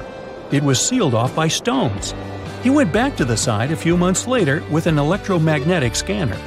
The scanner, which could detect objects behind walls, showed there were copious quantities of metals behind that sealed door. The researcher contacted the Peruvian authorities requesting to remove the rocks, but they didn't authorize it. As of today, the door is still locked. Whew, this trip was long, wasn't it? Make sure to get some rest, Indiana Jones. Tunnels, metro, underground systems, and even secret passageways to the houses of the rich and famous. Why else do we need tunnels, you may wonder? To hide. Many cities have underground tunnels and even underground doppelgangers. Now let's make it clear. Those passages are normally not connected, contrary to the popular rumor claiming that it was possible to get from Scotland to Turkey using underground passageways built around 5,000 years ago. I mean, it sounds insane even today. Imagine building it back in the day. These tunnels have an official name, the Erdstall Tunnels, and they were most likely built in the Middle Ages. However, we still don't have the exact information about the date. The highest concentration of those tunnels are in Bavaria, Germany, but there are many of them in Great Britain and France too. Erdstall tunnels, a unique type of earthen passage found globally, are characterized by their narrow, oval-shaped corridors and tight choke points, known as schlups, or slip-outs. Despite speculation, their purpose remains a mystery. However, some of those tunnels have fireplaces and even vents, which might mean those were used primarily for shelter. Dating back to the Middle Ages, possibly as early as the 12th century, Erdstall tunnels lack archaeological signs and historical records, so it's not a surprise that there are many rumors about their use. Some scientists are sure those were storage spaces, though their narrowness makes this impractical. Another idea is that they provided hiding spots for farmers during tribal raids. However, their single entry point raises doubts about their effectiveness in evading threats. Now, if you're feeling like Indiana Jones and want to venture into those tunnels, you're in luck. A few structures, like the Erdstall Radkobluken in Austria, welcome visitors to explore these enigmatic structures. Most of them are closed to the public eye, though. The origins of Erdstall tunnels remain largely unknown, just like their real functions. And if you think, hey, it's the 21st century here, we can study pretty much everything, well, you're wrong. What makes these tunnels hard to study are the tight confines. Traditional surveying methods often prove inadequate in such spaces. To solve this problem, scientists use a handheld device that integrates an RGB camera, a gyroscope, and high-resolution depth sensors, allowing them to capture intricate details of the tunnels. They also use modern techniques like 3D surveying in hopes of uncovering the true origins and purposes of those tunnels.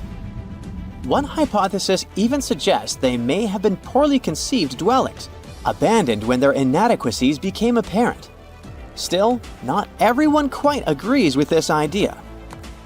Other theories suggest they served spiritual purposes, while the most intriguing idea speculates that those tunnels may be remnants of extraterrestrial civilizations. Experts believe they may have been used for practical matters, such as granaries or hiding spots from looters. As we don't have exact info on who built it and when, it may be pretty much anyone, even a sloth. Nope, I'm not a lunatic. Sloths can build giant tunnels. Check this out. In 2009, a farmer in southern Brazil was driving his tractor through a cornfield when it suddenly sank into the ground. He quickly discovered he had broken through the top of an underground tunnel. When researchers came to investigate, they found a tunnel around 6.5 feet high and the same 6.5 feet wide, extending about 50 feet long, right beneath the farmer's house. When they looked closer, they instantly saw deep claw marks on the walls.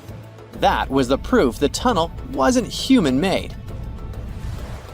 So that thing the farmer uncovered was a megafauna paleoburrow, a prehistoric tunnel dug by ancient creatures like giant ground sloths or giant armadillos from over 10,000 years ago.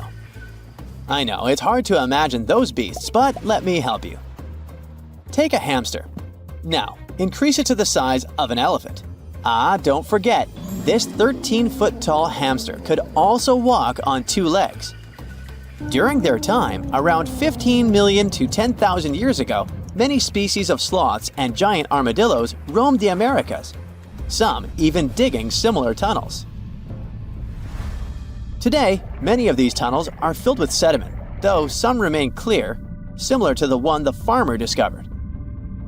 This 2009 find sparked significant interest, leading to the discovery of over 1,500 paleoburrows across southern Brazil, making it the era with the highest concentration of such sites worldwide. But no one knows exactly why there are so many of them in southern Brazil.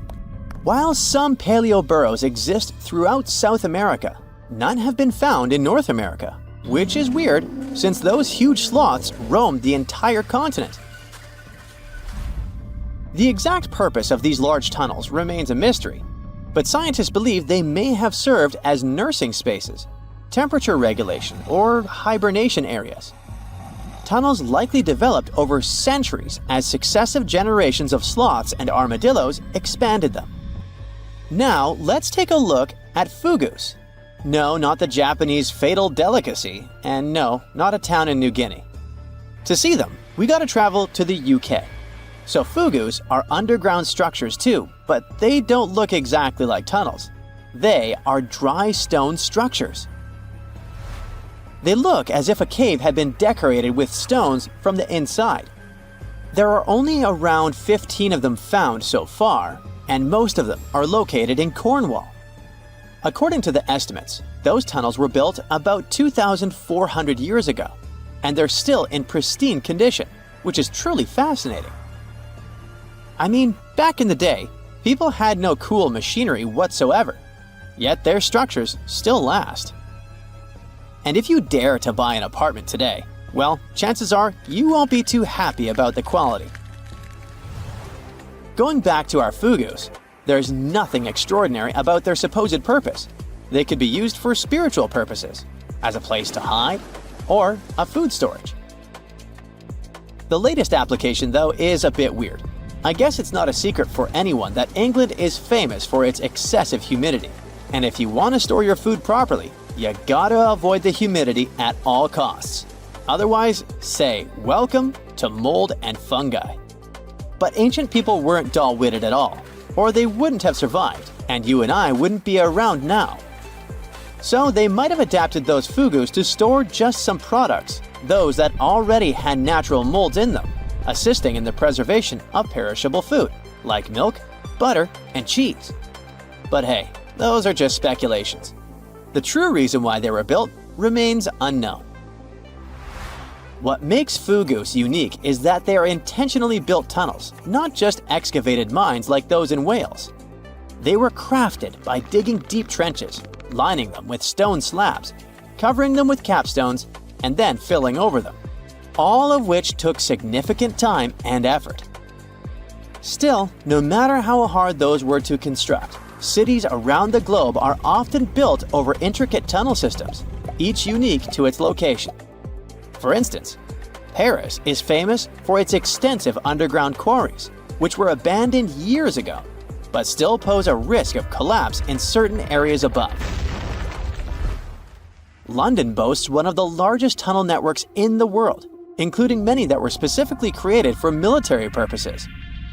In New York City, there are rumors of secret tunnels, while Los Angeles has old tunnels from the Prohibition era used for speakeasies.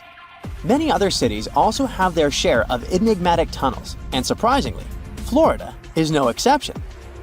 It happened in the year 2011 in Ybor City. Near a former post office, flooding uncovered something weird, a section of an unknown structure. Back then, people didn't pay much attention to that, so it took another 7 years to discover something truly fascinating. This historic neighborhood was founded in the 1880s, but it remained unknown until 2018 that it also has a hidden tunnel network. We only learned of it because of renovation work. The exact purpose, of course, is unknown, but most scientists are pretty sure that they serve to connect to early gaming spots and the port of Tampa. Figuring out how extensive the tunnel network is tricky. In 2018, a historic home in Seminole Heights revealed locked doors leading to tunnels from the 1920s. One local even said he traveled through a tunnel for 20 minutes. Rumors suggest some tunnels connect to the Hillsborough River and Ybor City. Research is ongoing, but no new info has emerged yet.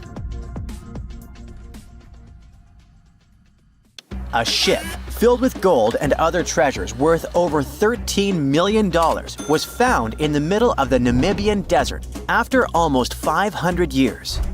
The worker who found it was actually looking for diamonds, but ended up with something way more valuable for history. There were some blocks of copper, some wood, pipes, and elephant tusks.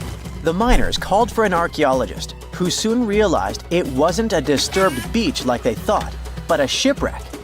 All evidence showed that it was a Portuguese trading vessel, Bom Jesus, that went missing in the 16th century.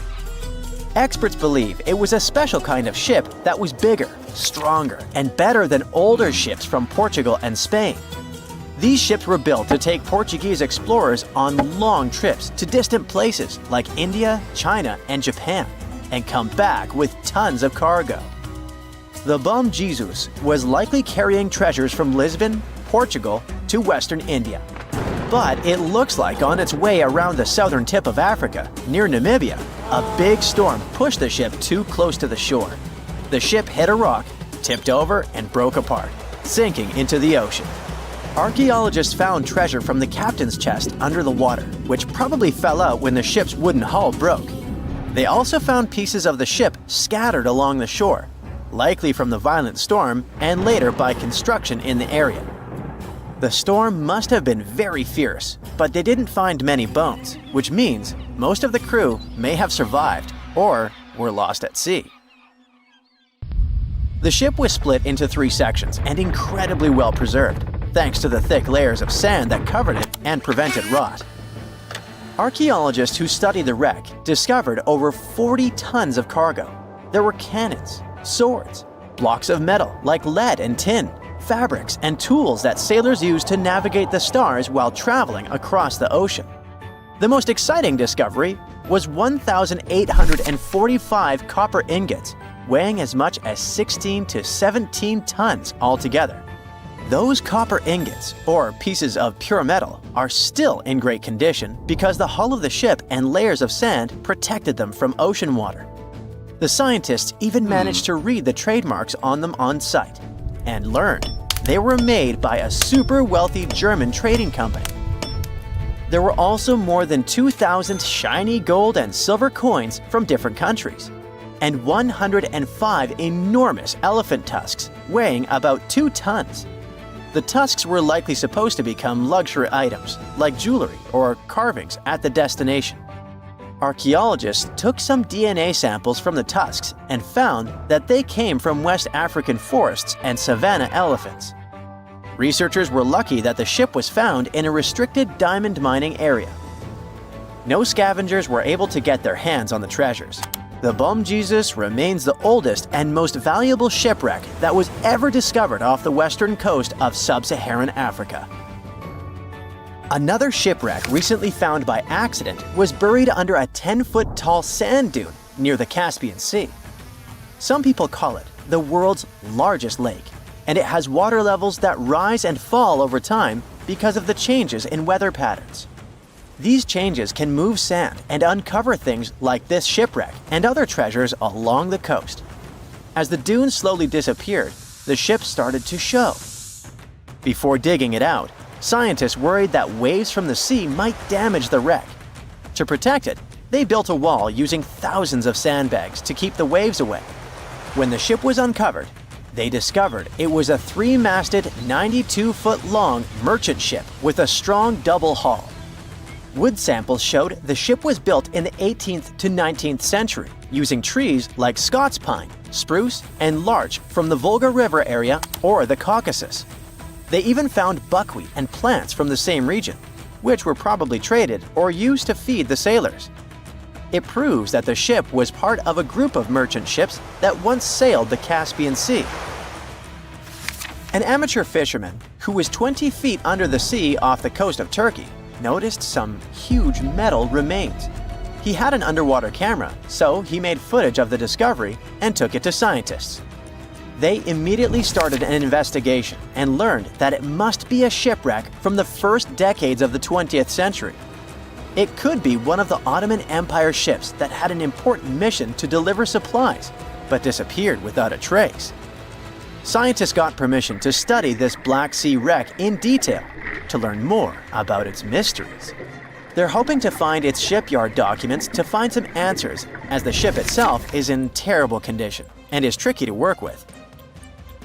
Robot submersibles that belong to an oil and gas company noticed hundreds of intact ancient storage jars sitting on the seabed in the eastern Mediterranean. Experts think those jars are 3,300 years old. This makes the find the oldest shipwreck from the deep sea. The jugs were probably used to store oil or other agricultural products like fruit. This proves that the people who made them organized maritime trade and had incredible navigational skills. It looks like the ancient mariners managed to traverse the Mediterranean Sea without a line of sight to any coast. All they could see was the horizon, so they must have used the sun and other stars to find their way.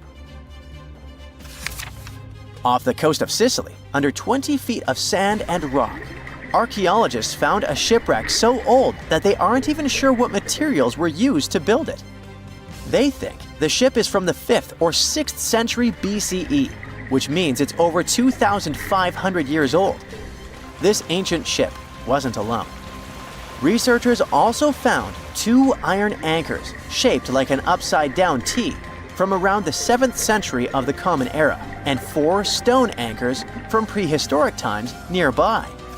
One of the stone anchors was broken and may have had wooden pieces attached to help it hold on to the seafloor. They figured out that the ship itself was built using the on-shell technique. The wooden planks of the ship were connected so tightly that they could support the ship on their own, with extra beams added just to make it stronger.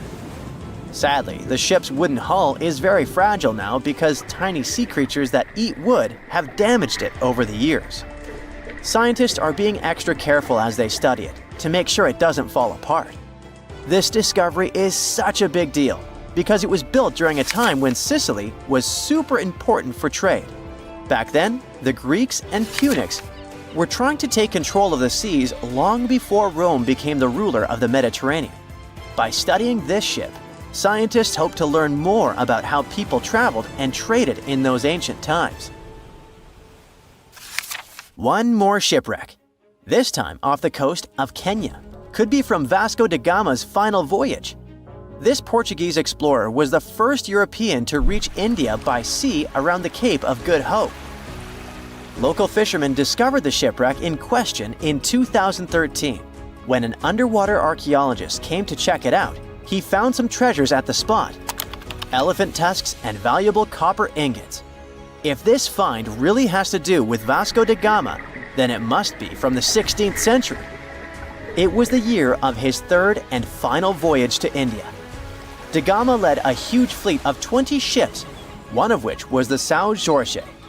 Most of the ship is hidden under layers of coral, and a whole team of scientists are carefully digging trenches to find parts of the ship's wooden frame and hull. Wow! Scientists have found a lost city beneath Egypt's pyramids. And it's incredibly large, bigger than the biggest target you can imagine. Underground chambers, passageways, and vertical structures. Scientists have no idea what purposes they serve. But let's start from the very beginning. Italian and Scottish scientists studying the Pyramid of Khafra discovered something that looked like secret tunnels under 3 pyramids.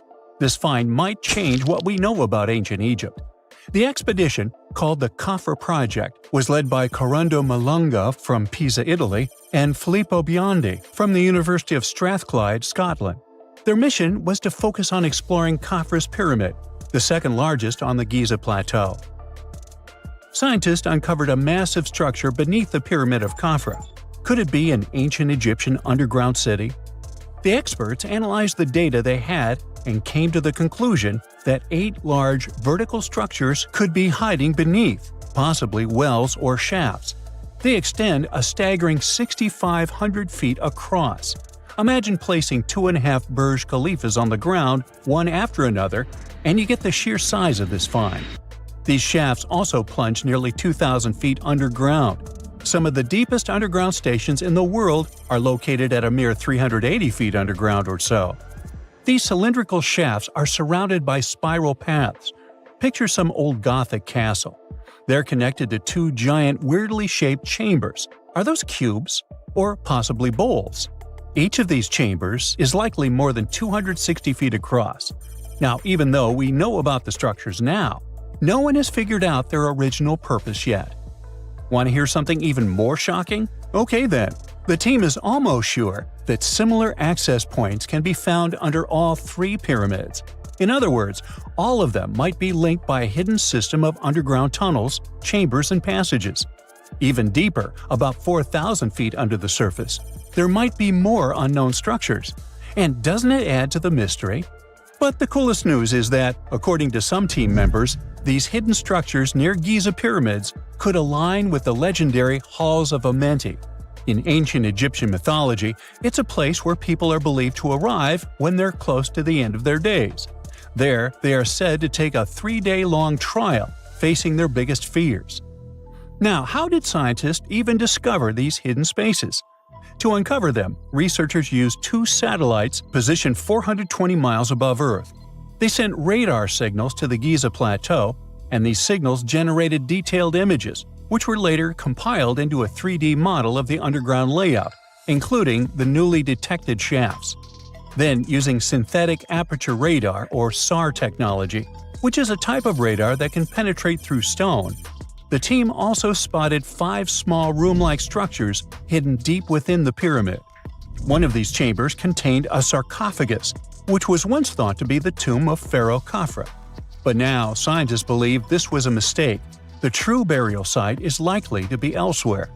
In any case, these 5 hidden rooms were completely unknown before the scans. They seem to be arranged in the center of the pyramid and are linked to underground pathways leading somewhere below the structure. There's an opinion that these tunnels could lead to more hidden chambers and wells. Some of them might be around 4,500 years old. Wow! What if they help us solve ancient civilization mysteries?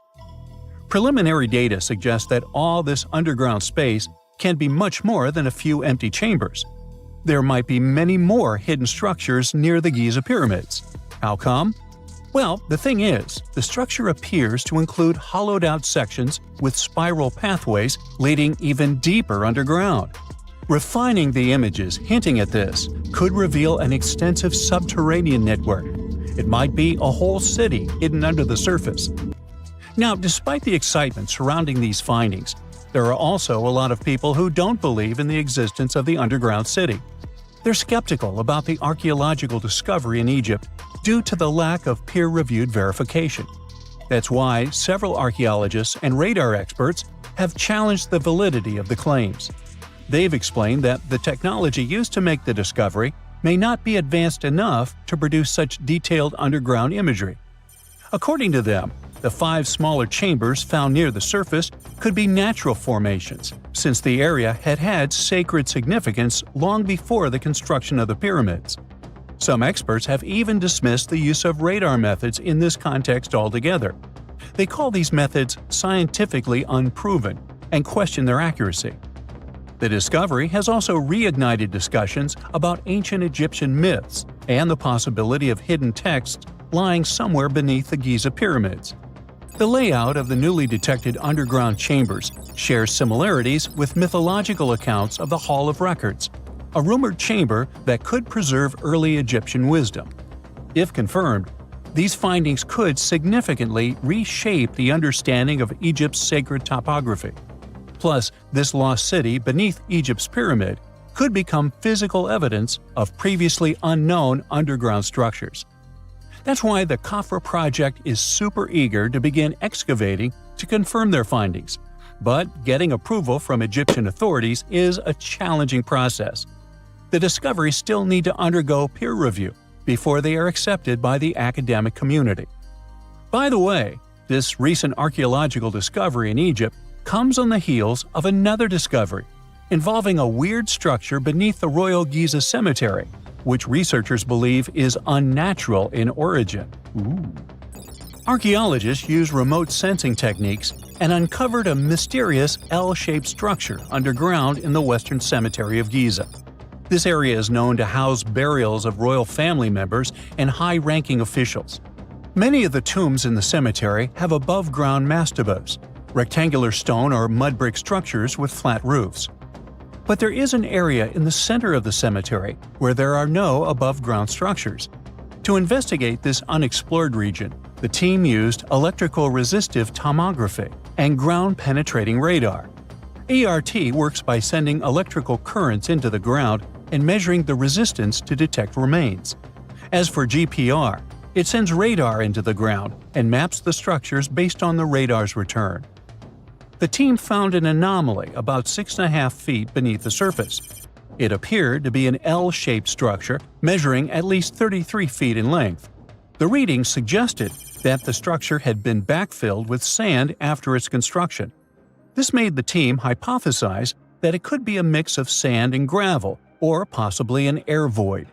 This anomaly was classified as a highly resistive structure, which meant it didn't occur naturally. Motoyuki Sato, the study's lead author and professor at Tohoku University in Japan, claims that the structure is not a natural formation due to its sharp shape. Another weird thing about ancient Egyptian pyramids is that historians have long believed that they were built primarily for royals and high-status individuals who had the wealth and power to create such massive structures. However, new research from the archaeological site of Tombos in modern-day Sudan challenges this assumption. The thing is, Tombos' pyramid may have served as burial sites for low-status workers as well as elites. The hard-working members of ancient communities may have found their last resting place in some of the most visible monuments, including the pyramids. Located along the Nile River in the ancient region of Nubia, Tombos became part of Egypt after its conquest of the area around 1400 BCE. That's when Egypt established the site to strengthen its colonial control. Workers at Tombos built pyramids, but those were much more modest than the famous pyramids of Giza. The research team reanalyzed 110 human skeletons from Tombos, originally studied in 2012. In particular, they examined the entheses, the areas where tendons and ligaments attach to bones. Such an analysis can give us insights into the amount of physical labor a person performed. When someone does hard labor, their bones often develop distinct crests and ridges at these attachment points due to the stress on the tendons and ligaments. And while some skeletons showed little change in their entheses, suggesting they belonged to individuals from the upper classes, others showed more serious changes. It means they belong to lower-class workers. This finding can totally challenge our earlier understanding of pyramid burials, especially the idea that only elites were buried in the pyramids, because the pyramids themselves were designed for the elite. This recent research may prove that lower-class workers may have found their final resting place in these monumental structures too. This place has no time zone, no landmass, and the sun rises and sets here just once a year. For over 400 years, since the era of King Henry VIII, thousands of explorers from all over the world were trying to reach this elusive spot, the North Pole. Some were hoping to find a northwest or northeast passage to China and the Indies, and others just wanted to see what it was like.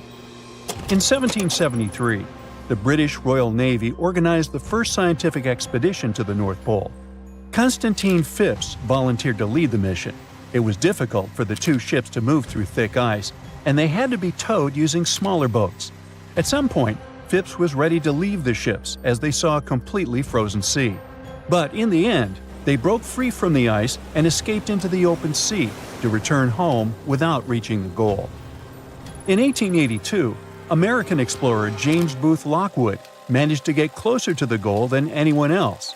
By that time, at least 750 people in 42 expeditions had lost their lives trying to make it to the pole. On the 7th of September, 1909, the New York Times came out with a sensational front page. Peary discovers the North Pole after 8 trials in 23 years. Robert E. Peary, an American explorer, claimed to have reached the North Pole in April of the same year. But communication back then was slower than now, so the message had only reached New York by September. A week before the famous headline, the New York Herald had published its own front-page sensation. The North Pole is discovered by Dr. Frederick A. Cook. Cook, another American explorer, had vanished into the Arctic for over a year and had everyone convinced he reached the pole in April 1908, a whole year before Peary. It was tricky to provide evidence any of them had actually reached the goal back then. Their goal was constantly moving on sea ice, unlike the South Pole on steady land, so they couldn't just leave a flag or some other proof there. A travel diary full of details of the journey, including daily distances, the position of the stars, and the like, would probably do as evidence. But neither Cook nor Peary were able to provide any of this backup information. So each of them started a campaign to prove they were honest and trustworthy. Peary was mentioned as the North Pole discoverer until 1988. That's when the National Geographic Society revisited the evidence and found that his records really didn't prove his claim. Cook's claim was neither proven nor disproven. Australian-born British explorer Sir Hubert Wilkins went on his first expedition to the North Pole in 1913. That's when he got the idea to reach the goal by submarine. In 1931, he borrowed a special submarine named O-12 from the U.S. Navy. The future mission had two goals: to do scientific experiments while floating on ice and moving underwater, and to reach the North Pole by traveling beneath the ice. They planned to study the weather, take temperature measurements, and collect water samples from both the surface and the sea floor. The submarine Sir Hubert used was brought to a shipyard in New Jersey to be modified. They added the latest scientific equipment and changed the outside so the submarine could travel under the ice. On March 16th, the submarine left the shipyard to start its journey to the Brooklyn Navy Yard in New York. But even before leaving the Delaware River, they faced delays. A snowstorm forced them to stop at the Philadelphia Navy Yard, and they had to stop again to get more fuel. When the submarine was entering New York Harbor, a crew member who was just 27 years old fell overboard and drowned. The submarine was officially renamed Nautilus, and the grandson of Jules Verne, the author of 20,000 Leagues Under the Sea, which inspired the new name, was there to see it. Before starting their journey, the crew tested the Nautilus in different spots off the New England coast. They faced criticism and were already 2 months behind schedule, so they decided to head straight to England. During their trip across the Atlantic, they sailed into severe storms. On the 13th of June, the starboard engine broke down. Then, the port engine failed because it was overused. While crossing the Atlantic, Sir Hubert Wilkins kept radioing the submarine's position back to the United States. After both engines failed, they sent out an SOS. On June 15th, the USS Wyoming, a huge ship on a training cruise with naval students, reached the Nautilus.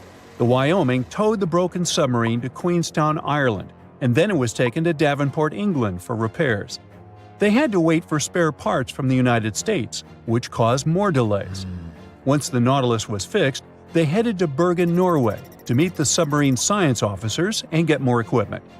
One of the most important additions in Bergen was a diving chamber, which allowed them to lower scientific tools into the water through a special hatch. On August 5th, the Nautilus finally left Bergen and headed north to find ice floes. They had lots of delays because of mechanical problems and storms. One storm even made the submarine tilt at crazy angles. Finally, on August 19th, they saw the first ice floe. For a few days, they followed the ice's edge, looking for a good spot to dive. 3 days later, they tried to dive under the ice, but discovered that the submarine's diving rudders were missing. One diver went overboard to check and saw that someone must have broken off the rudders on purpose. This made Wilkins think that someone on the crew had sabotaged the submarine because they didn't trust the mission. Even without the rudders, Wilkins still wanted to do some of his scientific experiments. On the last day of August, they found a way to force the Nautilus under a 3-foot-thick ice floe. They had to fill the ballast tanks and adjust the trim. They managed to make more dives under this ice this way before the journey ended. After a few more days of trying to do research, Wilkins decided it was too dangerous to stay at sea. The Nautilus arrived at Svalbard, the Norwegian archipelago between mainland Norway and the North Pole, on September 8th, after going through the worst storm of the trip. They planned to go to a port in England, but another storm caused a lot of damage and made the engines fail, so they had to stop in Bergen again. After getting permission from the United States Shipping Board, the Nautilus was towed out of Bergen and sunk in a Norwegian fjord on November 13, 1931. In 1958, a U.S. submarine with the same name, Nautilus, became the first vessel that reached the North Pole by traveling under the ice. This Nautilus was much bigger than the submarines that came before it. It was 319 feet long and weighed 3,590 tons. For comparison, the other Nautilus was 175 feet long. Unlike other submarines, the new Nautilus could stay underwater for a longer time because of its special atomic engine didn't need air and only used a tiny amount of nuclear fuel. On July 23, 1958, it left Pearl Harbor, Hawaii on Operation Sunshine.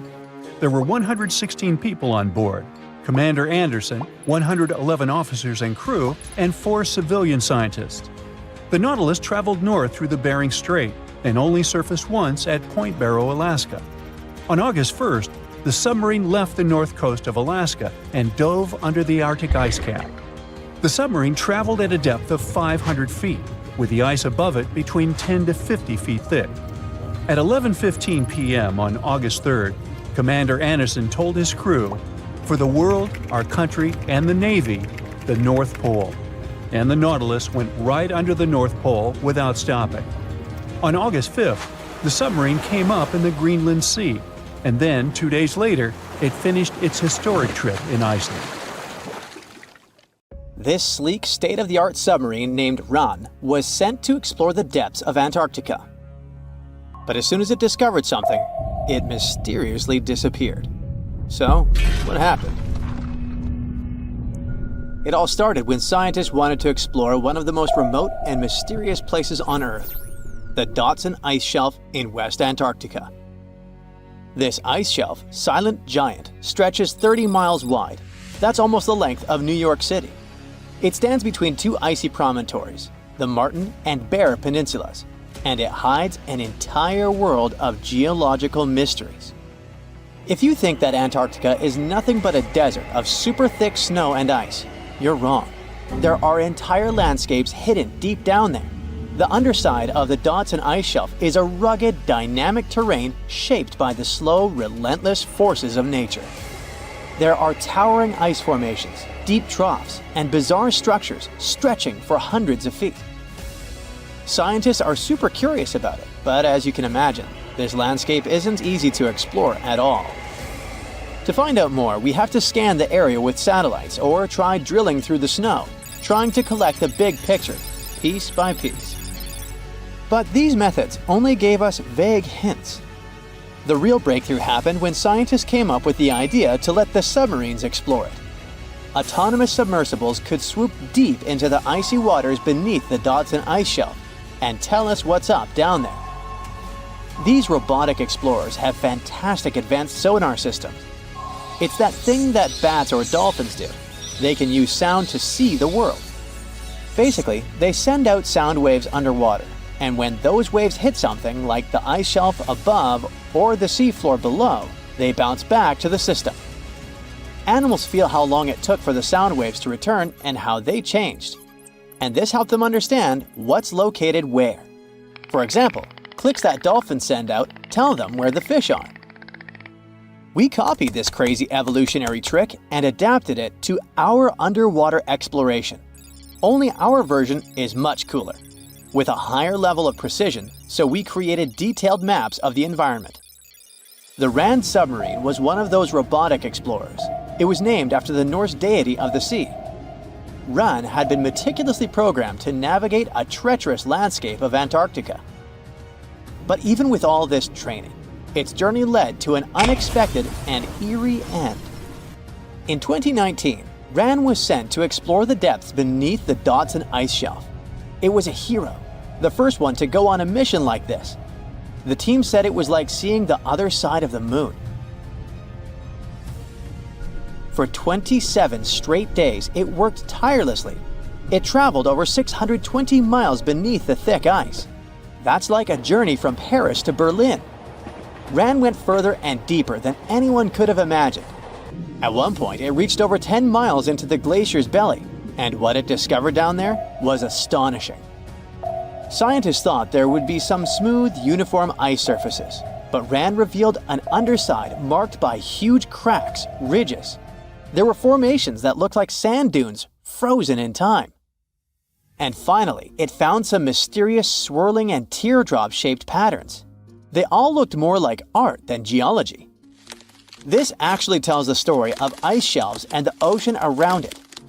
Warm water sneaks in under the ice and melts it from below. Sometimes it smooths the ice out, but other times it carves out these weird, uneven shapes that look like patterns and drawings. And some of these shapes are huge, over 1,300 feet long. That's about 3.5 football fields. The reason why they look like swirling doodles is because the Earth spins. It makes the water turn in special ways, bending the shapes and drawing these spirals. It's called the Coriolis effect. Imagine you were on a merry-go-round and tried to throw something like a ball. It would go in a curve, not a straight line. Same thing happens with the water on Earth. Later, scientists found similar patterns in other Antarctic ice shelves, though they weren't as epic as the ones under Dodson. But Wran also discovered something horrifying. Turns out that these warm waters, aside from being great artists, are also a huge danger. The Dodson ice shelf isn't just hanging out serenely on the sea. It's part of a very delicate system and acts as a protective barrier that holds back huge glaciers in West Antarctica. The ice shelf is floating on the ocean, but it's still connected to the land. As warm water sneaks underneath it and the ice melts, the Dodson can't hold on to the land as tightly anymore. The protective barrier starts to weaken, and this lets the glaciers behind it move faster into the ocean. When those glaciers flow into the sea, they add more water, which could cause sea levels to rise, eventually changing our coastlines. Wran stumbled upon huge pockets where the ice was melting at alarming rates, all due to powerful underwater currents. It was like seeing a ticking clock on the glacier. The stakes were high, but luckily the submarine was ready. This time, it managed to return. And then, it worked for 5 more years, helping scientists with tons of useful data. The missions were daunting. There could be periods where Wran slipped into the pitch-black cavity beneath the glaciers, spending 24 hours without communication. But it was mapping every peak and every valley. It gained experience from over 40 missions below ice. Then, in early 2024, Wran went on a mission to the Thwaites Glacier. The mission was bold from the start. This place is also ominously referred to as the Doomsday Glacier. It's called that because it's slowly melting and has the potential to raise sea levels worldwide if it collapses, causing catastrophes everywhere. That's why Wran was dispatched to explore its underbelly, a place that had never been mapped so intricately before. The idea was to uncover the glacier's secrets, study how rapidly it was melting, and why. This was Wran's second time exploring Thwaites. During the previous visit, it became the first sub to ever map the glacier's underside. Wran was exploring the depths from 650 feet to 1,650 feet. It sent a lot of data about how the Doomsday Glacier was slowly melting due to warm ocean currents. But while venturing into these icy depths, something went wrong. Out of nowhere, Wran vanished. Without warning, without a trace. One moment it was sending back crucial data, and the next, it had slipped into the abyss. No distress signals, no final transmission, and it didn't return to the point it was supposed to. People sent extensive searches, helicopters soared overhead, drones buzzed through the frozen skies, but no sign of the submersible emerged from the glacier's grasp. After a while, Wran's batteries would certainly run away. So at this point, it had definitely been swallowed by the abyss beneath 1,500 feet of ice. That was a huge and sad loss for the scientific team. The scientists at the University of Gothenburg are now looking to replace Wran and continue their important research under Thwaites.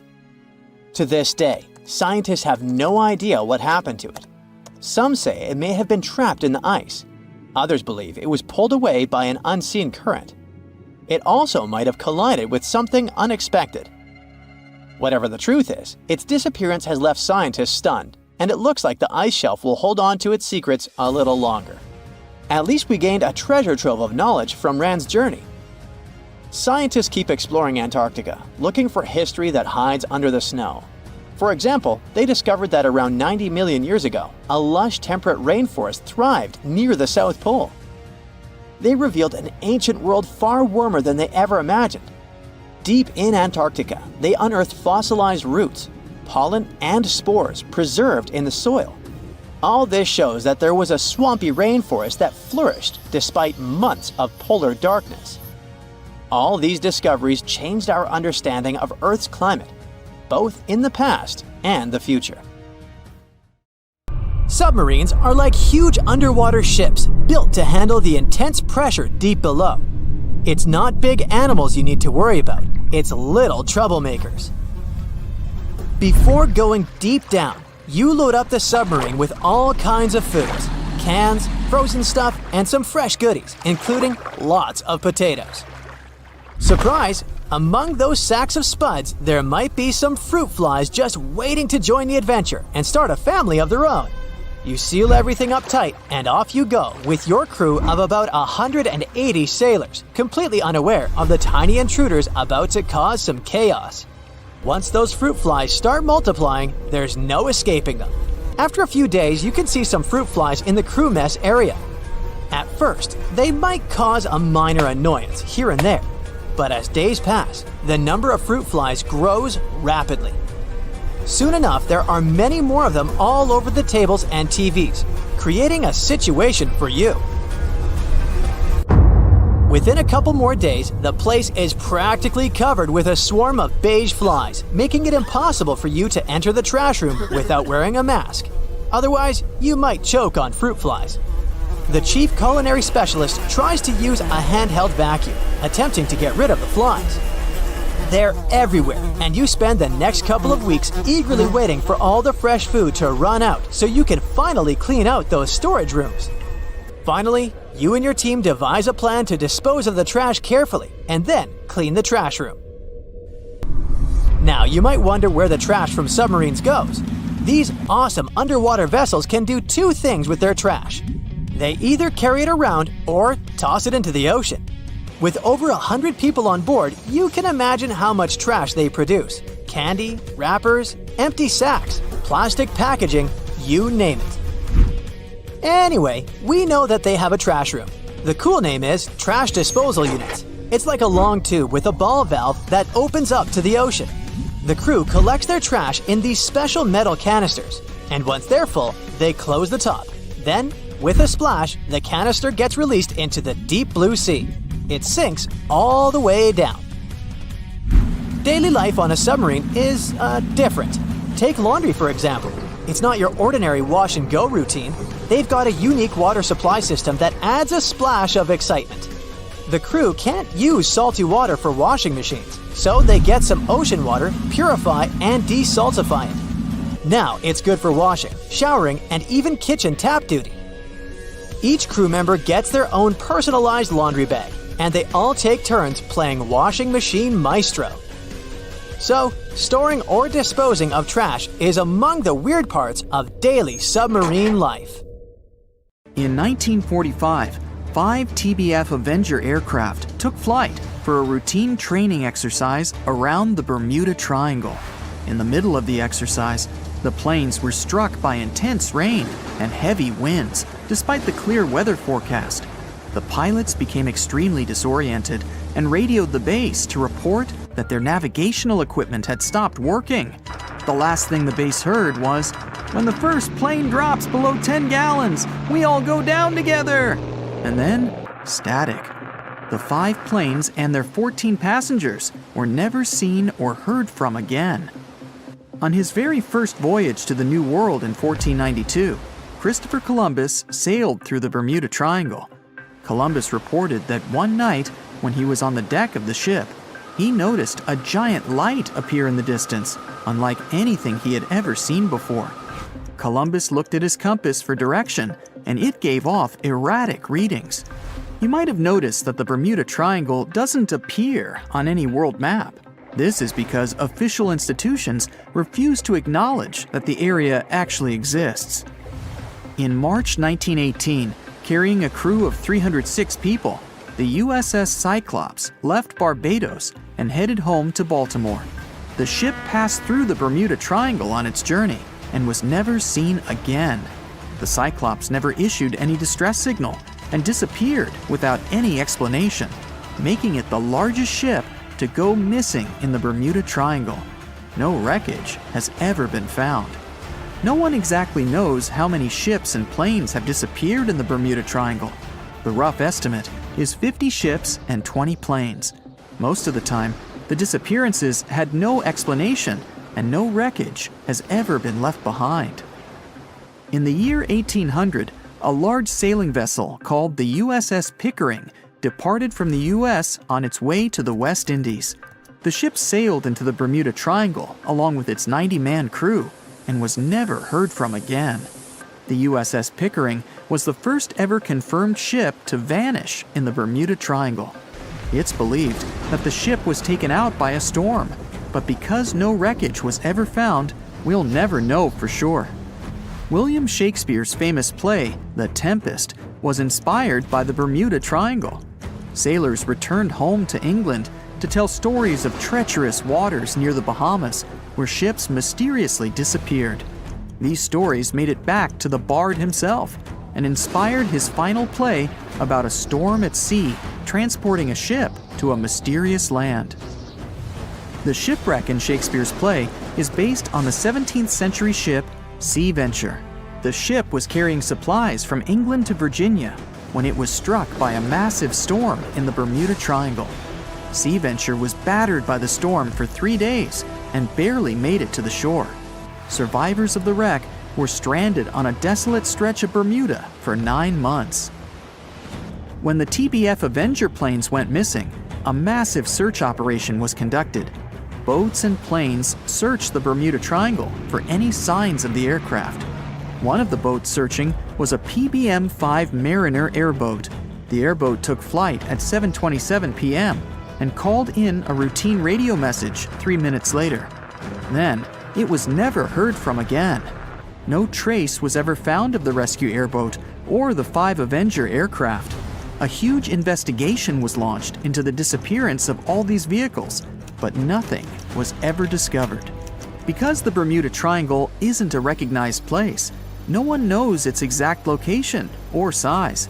Some people believe it covers around 500,000 square miles around the Bermuda area. Other people believe the triangle is as big as 1.5 million square miles. The Bermuda Triangle is one of the most heavily traveled shipping routes in the world. Some skeptics believe that this fact solves the Bermuda Triangle mystery. Statistically, the busier the area, the higher the frequency of accidents and disappearances. While this makes sense, it's not the frequency of disappearances that's responsible for the mystery of the Bermuda Triangle. It's the lack of explanation or wreckage found. The Bermuda Triangle is home to the deepest point in the Atlantic Ocean, the Milwaukee Deep. The area has a maximum depth of over 27,000 feet. This is one of the deepest points in the ocean floor, but still not close to the massive 35,000 feet of the Mariana Trench. But the huge depth might explain how such little wreckage has been found. The Bermuda Triangle is home to some pretty intense and unexpected weather. Storms build up quickly and unexpectedly, then disappear soon after. If you blink, you might miss it. This could explain why few distress signals are issued. Pilots and sailors never saw the weather coming. In the year 1800 again, the ship USS Insurgent was on patrol when it stopped briefly at a coastal base before heading back out to sea. That was the last time USS Insurgent was ever seen. A severe storm reportedly struck the West Indies around that time. It's believed that storm was so powerful, it could have caused the sinking of both the USS Insurgent and USS Pickering, which vanished around the same time. Like the Pickering, no wreckage of the Insurgent was ever discovered. A popular theory suggests that rogue waves are responsible for many disappearances. Rogue waves are called extreme storm waves by scientists. They occur when different weather patterns take place at the same time and cause large unexpected waves that reach up to 100 feet tall. Witnesses say that the waves look like giant walls of water.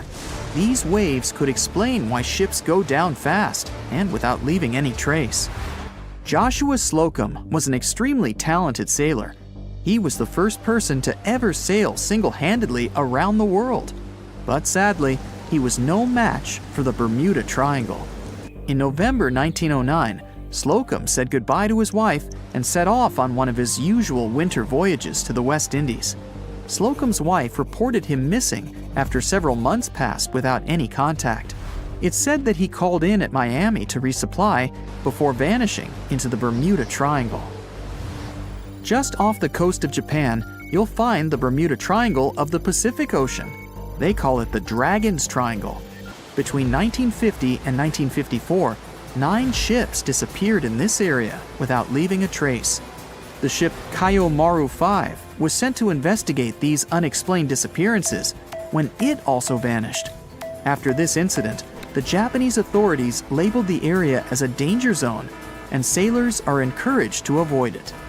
On the ocean floor, decomposing organisms let off large concentrations of methane gas that gets trapped under the water.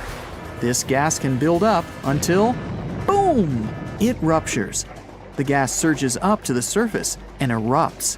If a ship was in the area of one of these ruptures, the water would become much less dense and cause the ship to sink rapidly and without warning. Scientists believe this could be the cause of the many disappearances in the Bermuda Triangle. While this theory makes a lot of sense, it doesn't seem too likely. The United States Geological Survey has stated that no large releases of gas are believed to have occurred in the Bermuda Triangle for the past 15,000 years. In July 2015, 2 teenagers disappeared after setting sail off the coast of Florida. There's some mystery about what the 2 teens were really getting up to. They told their parents that they were just going to fish, but they told their friends that they were crossing to the Bahamas. Shortly after they left, a line of thunderstorms moved towards the area, and the boys were never heard from again. A massive 15,000-mile search was conducted, but sadly, nothing was found. 1 year later, the pair's boat was found off the coast of Bermuda with a broken iPhone and some personal effects left inside. One of the most popular and bizarre theories trying to solve the Bermuda Triangle mystery comes from Charles Berlitz. He insists that the area is home to the lost city of Atlantis. The missing ships and planes and malfunctioning equipment, according to him, were all caused by rays of energy let out by the special energy crystals that power Atlantis. While this sounds silly, Berlitz's theory was convincing enough that over 20 million people bought his book worldwide. The Bermuda Triangle is one of the most heavily traveled shipping routes in the world. Some skeptics believe that this fact solves the Bermuda Triangle mystery. Statistically, the busier the area, the higher the frequency of accidents and disappearances. While this makes sense, it's not the frequency of disappearances that's responsible for the mystery of the Bermuda Triangle. It's the lack of explanation or wreckage found. On his very first voyage to the New World in 1492, Christopher Columbus sailed through the Bermuda Triangle. Columbus reported that one night, when he was on the deck of the ship, he noticed a giant light appear in the distance, unlike anything he'd ever seen before. Columbus looked at his compass for direction, and it gave off erratic readings. You might have noticed that the Bermuda Triangle doesn't appear on any world map. This is because official institutions refuse to acknowledge that the area actually exists. No one exactly knows how many ships and planes have disappeared in the Bermuda Triangle. The rough estimate is 50 ships and 20 planes. Most of the time, the disappearances had no explanation and no wreckage has ever been left behind. When the TBF Avenger planes went missing, a massive search operation was conducted. Boats and planes searched the Bermuda Triangle for any signs of the aircraft. One of the boats searching was a PBM-5 Mariner airboat. The airboat took flight at 7:27 p.m. and called in a routine radio message 3 minutes later. Then, it was never heard from again. No trace was ever found of the rescue airboat or the 5 Avenger aircraft. A huge investigation was launched into the disappearance of all these vehicles, but nothing was ever discovered. The Bermuda Triangle is home to some pretty intense and unexpected weather. Storms build up quickly and unexpectedly, then disappear soon after. If you blink, you might miss it. This could explain why few distress signals are issued. Pilots and sailors never saw the weather coming. A popular theory suggests that rogue waves are responsible for the many disappearances. Rogue waves are called extreme storm waves by scientists. They occur when different weather patterns take place at the same time and cause large, unexpected waves that reach up to 100 feet tall. Witnesses say that the waves look like giant walls of water. These waves could explain why ships go down fast and without leaving any trace.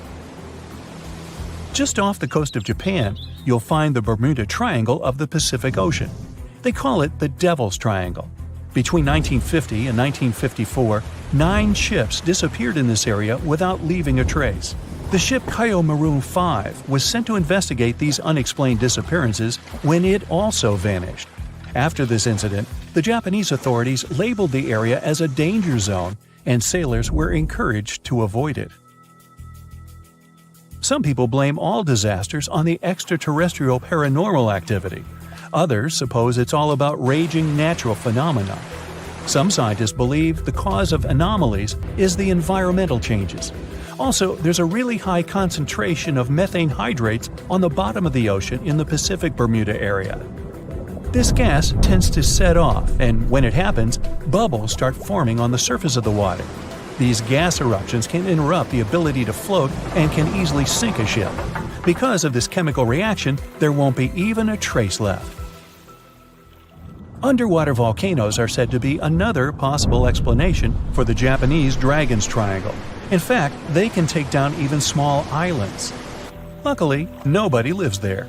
It's a pretty common thing in this area that some of them disappear underwater and others appear out of the blue because of seismic activity. You'll never find the Dragon's Triangle on any official map of the world, so nobody's quite sure about how large it is in reality. In July 2015, 2 teenagers disappeared after setting sail off the coast of Florida. There's some mystery about what the 2 teens were really getting up to. They told their parents that they were just going to fish, but they told their friends that they were crossing to the Bahamas. Shortly after they left, a line of thunderstorms moved towards the area, and the boys were never heard from again. A massive search was conducted, but sadly, nothing was found. 1 year later, the pair's boat was found off the coast of Bermuda with a broken iPhone and some personal effects left inside. One of the most popular and bizarre theories trying to solve the Bermuda Triangle mystery comes from Charles Berlitz. He insists that the area is home to the lost city of Atlantis. The missing ships and planes and malfunctioning equipment, according to him, were all caused by rays of energy let out by the special energy crystals that power Atlantis. While this sounds silly, Berlitz's theory was convincing enough that over 20 million people bought his book worldwide. Previously, the compass wouldn't work well in the Bermuda Triangle since the lines of the 2 poles coincided here, true north and magnetic north. But if you fall into this line, your compass will behave strangely.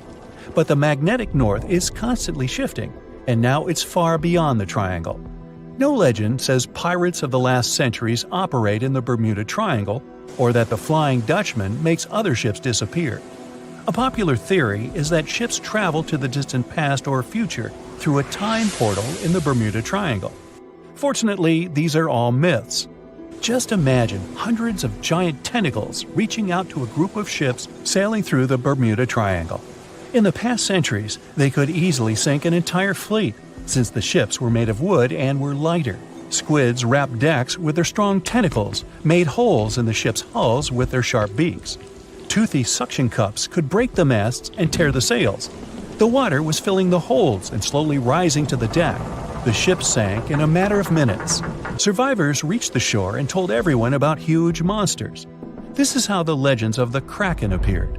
Fortunately, now people have sonars and equipment for monitoring the sea space. They say the main reason why this place is so enigmatic must be the magnetic fields that form this ominous triangle. Ocean floor is made of rocks containing a lot of magnetite. It's more like iron. Magnetic fields react to the high concentration of magnetite on the ocean floor, which may start a sort of conflict between the two. It can often lead to various weather anomalies and, as a result, navigation issues. And naturally, any changes in the ocean floor or the Earth's magnetic fields influence the Bermuda Triangle a lot. Magnetic fields tend to shift their position, so do tectonic plates and even the continents, even though we never notice it. The skies are usually very clear there, but back in 1883, some people witnessed abnormal things in the area. Some claim to have seen large blocks of ice falling from the skies, and the crew even managed to save one as hard proof. Seems like the Bermuda Triangle has an alternate not only on Earth, but even in space. Spacecraft usually don't disappear into thin air, though, like there's no air. This anomalous area is really large and stretches right above the South Atlantic. It occupies the area from Chile to Zimbabwe and sits right at the point where Van Allen radiation belts are the closest to the surface of our planet. The Earth has two such belts, which come in handy trapping the particles that shoot in from the Sun. They do a great job protecting the Earth from radiation. The magnetic field there is lower, so it allows the Earth's radiation belt to come closer to the surface. Whenever a satellite passes by, it will be exposed to radiation, which might lead to serious damage. So, no satellite can take pictures of it. The South Atlantic anomaly is part of the Earth where natural radiation just flows out of control. Still, there is little evidence that all these triangles are really dangerous. Many believe the Bermuda Triangle itself has been proven time and again to be nothing but a work of fiction. In fact, some shipwrecks, such as the Ellen Austin, gained popularity in the middle of the 20th century, while nobody even thought of drawing a triangle in the Bermuda area before that. The mystery was popularized by science fiction writers and became a common myth, while no serious research proved it any more dangerous than other parts of the world's ocean. So, the crew of the Ellen Austin back in 1881 weren't even aware of the Bermuda Triangle back then, let alone afraid of it. What do you think?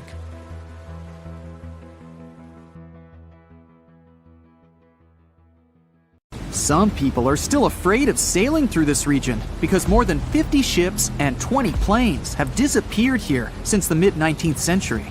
You won't find this place on a regular paper map, as it's not an official region of the Atlantic Ocean. It's just an imaginary area of water in the shape of a triangle near the southeastern coast of the US. Right now, we're going there to debunk all the myths and fairy tales about this place. The most popular theory says that the ancient city of Atlantis was once located where the Bermuda Triangle is now. It was inhabited by a more advanced civilization than the rest of the people on Earth. In this area, some mysterious crystals were installed that generated infinite energy and powered the entire city. Then the city sank, and its ruins still lie on the bottom of the Atlantic. But among its ruins, there are still places where crystals work. They're the reason for most disappearances. Crystals randomly release beams of energy towards the surface and disable the electronics of planes and ships. There are no facts to support this theory. Someone once wrote this legend in a book about the Bermuda Triangle, and some people have been supporting it ever since. However, there's some oddity associated with electronics. Astronauts of the International Space Station noticed the Earth's magnetic field is weakened in the Bermuda Triangle area. This field is a shield that protects us from solar radiation. Above the triangle, the particles of the sun's rays move faster than in any other part of the planet. This causes unstable work in the electronics of satellites flying in the atmosphere of Earth. It doesn't apply to ships and planes, though. There's also a theory that the Bermuda Triangle is the center of a magnetic anomaly causing navigation errors, but regular checks of the magnetic map of this region don't reveal any issues.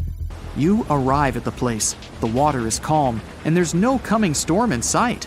You look at the compass and see the arrow moving from side to side. Oh no, it's begun! Panic rises within you, and you quickly turn the steering wheel of the ship to sail away from this place. Oh, stop. There has long been an explanation for the strange compass behavior in this area. The Bermuda Triangle is one of the rare places on the planet where true north and the magnetic one are in the exact same direction. True north is the geographic north pole of our planet. Magnetic north directs to the north magnetic pole, which constantly wanders around the Earth. Sometimes these poles coincide, and the straight line that connects north and south is called the agonic line. If you fall into this line, your compass will behave strangely. It won't point exactly to the north. Imagine that you're the captain of a ship sailing in the Bermuda Triangle at the beginning of the 20th century. You need to know where north is to get to the shore. You look at the compass and it points incorrectly. You're deviating from your original course and sailing in the wrong direction. There's the Caribbean Sea near the triangle, peppered with small islands. The sea floor here isn't deep. The ship can get in shallow waters, and now the ship is stuck on a shoal, and you have no idea where you are. If this were the 21st century, the ship's captain would be able to reach the shore using GPS and other modern navigation.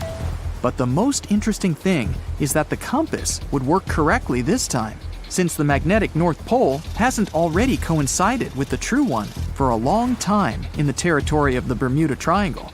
The agonic line is somewhere far away from here.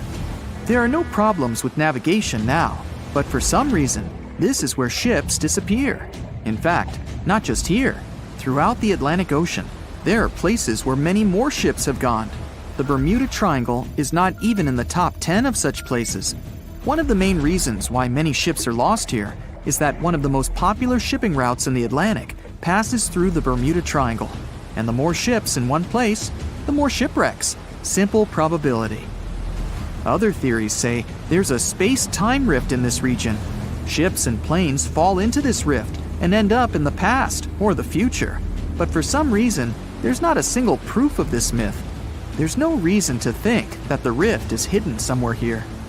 The base of an extraterrestrial civilization is located in the Bermuda Triangle. Visitors from other galaxies steal sea vessels along with the crew, so no one finds the wreckage of the ships. This is also a popular myth that has no scientific justification. Sunken ships are not found here, as there's one of the deepest trenches in the world. Any sinking ship will sink to a depth of about 19,000 feet. The enormous pressure and distance makes it difficult to find the ships. Also, the Puerto Rico Trench is nearby.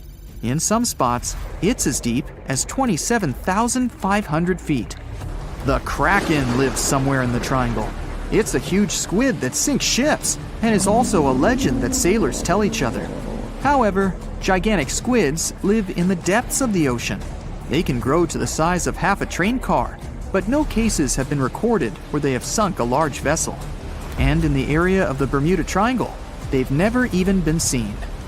People in the past didn't know about the existence of these creatures, so when they saw them for the first time, they described them as huge, terrible monsters. Giant squids are some of the most elusive creatures on Earth, and scientists had to use sonar equipment to find them.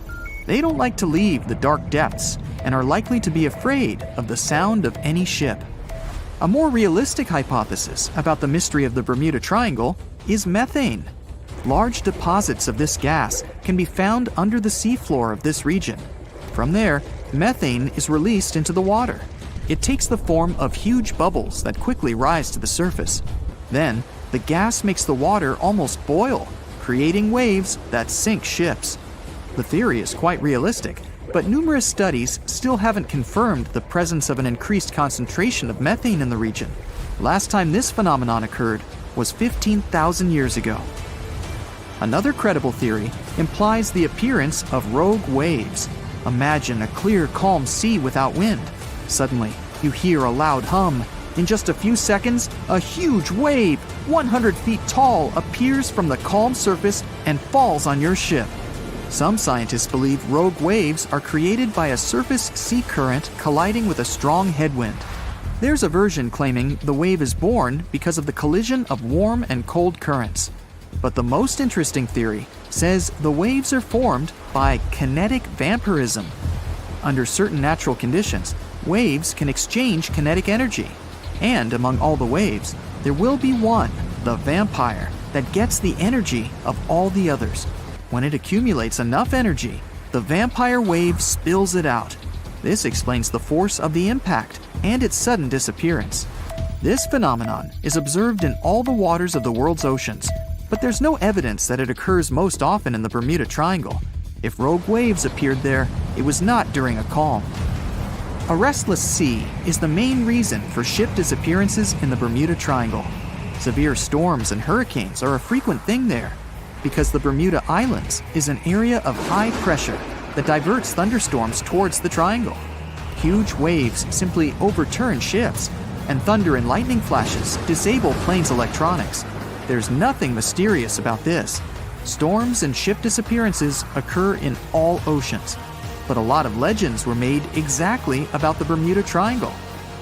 It all started in the middle of the 20th century when a book was published that tells us that Atlantis lies in the waters of the triangle. No proof was given, but people liked this mysterious theory so much, they began to build upon it. They started making documentaries about it and writing new books. Each material devoted to the fantastic nature of the triangle was based not on facts, but the theories of other written books and films. And when a topic is popular, you can make money on it. Readers enjoy it, and authors are rewarded. Pretty soon, you'll be able to charge your phone in your pocket while walking around the house. And meanwhile, your electric car will refuel while just standing in your driveway. Power will run to all your gadgets through the air without any wires whatsoever. I know it sounds a bit sci-fi, but scientists have figured out how to do it. Don't worry, they're not going to zap electricity through the air like lightning. Instead, they'll use something much safer: magnetic fields. Let's say you have a special coil of wire that makes a magnetic field when it gets power. If you bring another coil close to it, that second coil absorbs the energy and turns it into electricity. That means you can power things without plugging them in, like a light bulb that turns on all by itself. And according to scientists at the World Health Organization, these magnetic fields are completely safe. Now, I suspect you've already used an early version of wireless electricity. When you place your electric toothbrush on its charger or the phone on the charging mat, electric energy jumps between them. There's a special coil inside the charger that creates an invisible spinning energy field when it gets electricity from the wall. The toothbrush or phone has another coil inside it that catches this energy and turns it back into electricity to charge the battery. This is called electromagnetic induction, but this method only works for short distances and wouldn't be useful for powering your entire house. Some companies are already working to make this technology perfect and accessible. One company has invented their method to send power through the air called air cord. They use it in real-life products. One cool example is tiny video screens placed next to products in supermarkets with changing images. These screens don't need batteries or power cords. Another gadget that's running on this tech is a smart lock designed by the same company. Normally, smart electronic locks need powerful batteries, but this one stays powered without a battery and gets energy from a wide-charge transmitter in the ceiling. That transmitter is like an invisible power outlet. It works similarly to a TV remote, where you use an infrared beam to control the gadget from a distance. In this case, the transmitter takes electricity and sends it to all gadgets that need power as an infrared beam. The transmitter analyzes each device to see how much power it needs, just like a Wi-Fi router manages the internet for different devices. If no devices need power, the transmitter goes to sleep, but it wakes up now and then to check if anything needs charging. Nikola Tesla, a brilliant inventor and electrical engineer who made significant contributions to the development of electricity, would be really happy to see all this come true. He believed he could build a system that would transmit electricity and communication signals through the Earth's ionosphere all over the world. To prove his idea, he built a special Wardenclyffe Tower in New York. His plan was to use the Earth itself like a giant electrical circuit. In 1899, Tesla traveled to Colorado Springs, known for its big thunderstorms. He built a lab there to test his wireless electricity ideas. The high altitude and frequent lightning storms made it the perfect place for his experiments. Then he returned to New York, and with money from a wealthy investor, he started building the Wardenclyffe Tower. Tesla placed iron rods and copper plates under the tower to help send power through the Earth. There would be a huge metal dome on top of the tower. By 1902, the tower and lab were mostly built, but Tesla ran into funding problems. The Wardenclyffe Tower never worked as Tesla had hoped, and in 1917, it was torn down and sold for scrap. In any case, Tesla's idea only worked for short distances. The farther the electricity had to travel, the weaker it became. Scientists needed a way to send energy over long distances, and they found two viable solutions in the middle of the 20th century: microwaves and lasers. In 1964, engineer William C. Brown flew a tiny helicopter for 10 hours using only microwave power. Then, in 1975, Brown and a NASA scientist, Richard Dickinson, sent 30,000 watts of power over a mile using a research station called Venus. But there was still a problem. Half of the power was lost before it reached its destination. Over the years, technology kept improving. Computers, lasers, solar panels, and transistors became more advanced and opened new horizons for wireless electricity. It could eventually help us switch to cleaner energy from fossil fuels like coal and gas. New Zealand-based company Emrod uses power beaming technology that starts with electricity from the power grid and turns it into microwaves. These microwaves travel through the air from a sending antenna to a receiving antenna, which turns them back into electricity that we can use. But there's a problem. Various kinds of waves work in different ways. Microwaves can travel long distances without losing much power, which makes them great for sending energy to remote islands or factories. But if you try to send microwaves all the way from space, you'd need a receiver the size of a city. Lasers can make the energy beam smaller and more focused, which means the receiver can also be tiny. But lasers can be blocked by things like clouds, fog, or dust. Right now, power beaming won't replace power lines over huge distances, but it could be used for smaller projects like charging flying taxis and delivery drones in the sky, powering robots in cities and factories, and replacing backup generators during emergencies. Countries all over the world are investing in power beaming. Europe is focused on clean energy. The Japanese Space Agency hopes to have a giant solar power station orbiting Earth, collecting sunlight and beaming electricity down to us by the 2030s. This space station could send 1 gigawatt of energy, as much as a big nuclear power plant produces in a year. The space power station is still a work in progress, but the technology is getting better and cheaper. So, in the future, we might have a world where there are no more tangled wires, no more ugly power lines, and even free electricity for everyone. Japanese scientists are now working on another groundbreaking tech, a special machine that can turn sunlight and water into hydrogen fuel. This clean energy source could one day power cars, homes, and even entire cities. The current reactor is as big as a small house. It works by using photocatalytic sheets, which act like tiny solar panels that absorb sunlight and trigger a chemical reaction. This process splits water molecules into oxygen and hydrogen. It allows the hydrogen to be collected and used as fuel.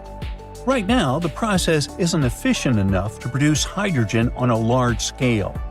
Most existing methods of making hydrogen still rely on fossil fuels. But the scientists behind this new reactor found a better way. Instead of breaking water apart all at once, which wastes energy, their machine does it in 2 steps. First, it separates oxygen, then it collects hydrogen to make the process smoother and more effective. The team used a special photocatalyst that responds to UV light, and they found that under natural sunlight, the solar energy conversion efficiency was 1.5 times higher than in the lab. In some places with stronger sunlight, the efficiency could be even greater. But still, at its current stage, the reactor only reaches about 1% efficiency, which is far too low for commercial use. Scientists believe that for this technology to become practical, they need to increase efficiency to at least 5%. To make this happen, they need better photocatalysts and larger reactors. And they would also need to find safe ways to handle a tricky byproduct, which is a highly flammable gas created during the process. But if they can boost efficiency, many scientists and companies will start mass-producing this technology, leading to clean, renewable hydrogen energy on a large scale. You know, oceans cover around 70% of Earth's surface, and we have only explored 5 to 20% of them. And now, astronomers have found more water, a huge stash floating out there in space by a quasar that's more than 12 billion light-years away. And we aren't talking about just a little puddle. It's a mind-blowing amount of water, about 140 trillion times more than all the water in Earth's oceans combined. It's hanging around a supermassive black hole that's a staggering 20 billion times bigger than our Sun. This black hole is surrounded by a super bright quasar. It gives off as much energy as you get if you gathered 1,000 trillion suns. I can't count that high. Oh, by the way, since light takes time to reach us, we're seeing this quasar as it was when the universe was still very young. Astronomers are sure that the newly discovered water reservoir is the farthest and biggest we have ever found in space. Mark Bradford from NASA's Jet Propulsion Laboratory explains that the environment of this quasar is so unique that it's capable of creating an incredible amount of water. Bradford's team, along with another group of astronomers, has been studying the quasar and the supermassive black hole at its center for quite some time. They've noticed that as the black hole pulls in surrounding matter, it heats up the nearby gas and dust. This process has created a region packed with molecules that have never been observed at such a great distance before. Now, quasars were first spotted around 50 years ago, when telescopes picked up super bright objects way out in space. They're not regular stars. They shine from the centers of distant galaxies and are so powerful they outshine all the stars in their galaxy combined. At the heart of every quasar is a gigantic black hole, which is millions or even billions of times heavier than the Sun. When gas and dust swirl toward the black hole, they heat up and release an insane amount of energy. It makes quasars some of the brightest and most powerful things we've ever seen in space. Looking at quasars is like looking back in time. The light we see from them today has been traveling for billions of years. It gives scientists a peek at what the universe looked like way back in the past. Quasars can help us understand how galaxies formed, how matter spread out, and how the first cosmic structures came together. Some quasars shoot out massive jets of superfast particles. Stretching across space, they can sometimes change entire regions of the universe. But let's get back to that space water, or rather water vapor. When astronomers discovered it, it was floating around the quasar, spread across a huge area hundreds of light years wide. For comparison, just 1 light year is about 6 trillion miles. Even though the gas there is incredibly thin, unlike what we're used to on Earth, it's much warmer and denser than the gas found in most other galaxies, including our own Milky Way. The temperature of this gas is around -63 degrees Fahrenheit, and it's about 300 trillion times less dense than Earth's atmosphere. It does sound extreme, even in space terms, it's unusual. Now, water vapor isn't just another molecule. The very fact that it exists near the quasar hints that the area is regularly blasted with radiation. That's what keeps the gas warmer than usual. To add to the mystery, astronomers also found carbon monoxide and other molecules. In other words, there's plenty of raw material floating around. In the future, this gas could help the supermassive black hole grow even bigger, up to 6 times its current size. But that's just one of many potential scenarios. Some of the gas might get pulled into the black hole, some could form new stars, and some might even get flung out into space. Now, finding water vapor in such a distant quasar means that the basic building blocks of the universe have been around for billions of years. Water is crucial for life as we know it, so its presence so long ago hints that the ingredients for life existed much earlier than we might have thought. But water isn't just important for life. It also plays a key role in how stars and galaxies form. When giant clouds of gas cool down, water helps them collapse, making it easier for new stars to be born. But how did researchers even spot this massive cloud of water? In 2008, Bradford's team started looking for water in space with the help of a special instrument called Z-spec. It was attached to a 33-foot telescope in Hawaii. To double-check their findings, they used another powerful tool, CARMA. That's a group of radio dishes in the mountains of Southern California. At the same time, a different team was searching for water using a telescope in the French Alps. In 2010, the second team found a small hint of water in the distant quasar. It was just one teeny tiny signal. After that, Bradford's group detected more signals. It was all the proof we needed to conclude that an enormous amount of water was actually out there. Now, our floating cloud of water vapor isn't the only place where we found water beyond Earth. Scientists have recently made a huge discovery. It turns out there are massive reserves of liquid water hidden deep underground on Mars. So, in theory, future astronauts could use this water to support missions or even make Mars a long-term home. But of course, there's a catch. This water isn't sitting in nice, accessible lakes or oceans. It's buried so deep inside Mars that we have no way of reaching it with current technology. Scientists have figured this out by analyzing seismic data from the Mars InSight lander. It picked up some strange seismic activity, and the best way to explain it is by these hidden water reservoirs. Mars still does have some water today, mostly as ice on or just beneath the surface. But that's nothing compared to the massive amounts of water the planet had billions of years ago. The big mystery is, where did all that water go? Scientists think it could have either escaped into space or moved into the planet's interior, where it might now be trapped as liquid reservoirs or ice deposits. The problem? We have no way of measuring how much water Mars lost. So for now, that question remains unanswered. Earth's moon has water too, but not in the way you might think. Instead of lakes or rivers, the moon's water is mostly frozen ice, spread out unevenly across the surface. The cold, shadowed poles are especially full of it, since they never get sunlight. A lot of this ice is also mixed in with lunar soil and buried deep underground, making it super tricky to get to. Then there's Enceladus, one of Saturn's moons. It's tiny, just 314 miles across.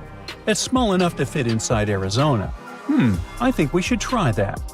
Anyway, when NASA's Cassini space probe arrived at Saturn, scientists expected Enceladus to be a barren, frozen world. But instead, they saw huge plumes of icy particles and water vapor erupting from geysers near the South Pole. That meant there had to be a massive ocean hiding beneath its icy shell, sandwiched between the moon's rocky core and the frozen surface. The fact that this ocean is active and constantly sending material into space makes Enceladus a top candidate for future exploration. We also have Europa, one of Jupiter's moons, and one of the most promising places to search for alien life. Europa has a gigantic saltwater ocean that could be 40 to 100 miles deep. This means it might hold more water than all of Earth's oceans combined. But there's a big obstacle. This ocean is hidden under a thick ice shell, which scientists think is 10 to 20 miles deep. Europa's ocean stays liquid because of tidal forces from Jupiter's gravity. The planet's massive pull stretches and squeezes the moon, creating friction, which heats up the interior, stopping the ocean from freezing solid. And the most exciting part is that scientists think water plumes might be erupting from cracks in Europa's ice, shooting ocean water into space. Now, if that's true, we could potentially sample the ocean without having to drill through miles of ice. But there are still a lot of unknowns. How big are Europa's water reservoirs? How quickly do they refreeze? And how does the intense temperature and pressure affect the ice? Scientists are eager to figure this out because Europa's ocean is one of the best bets we have for finding extraterrestrial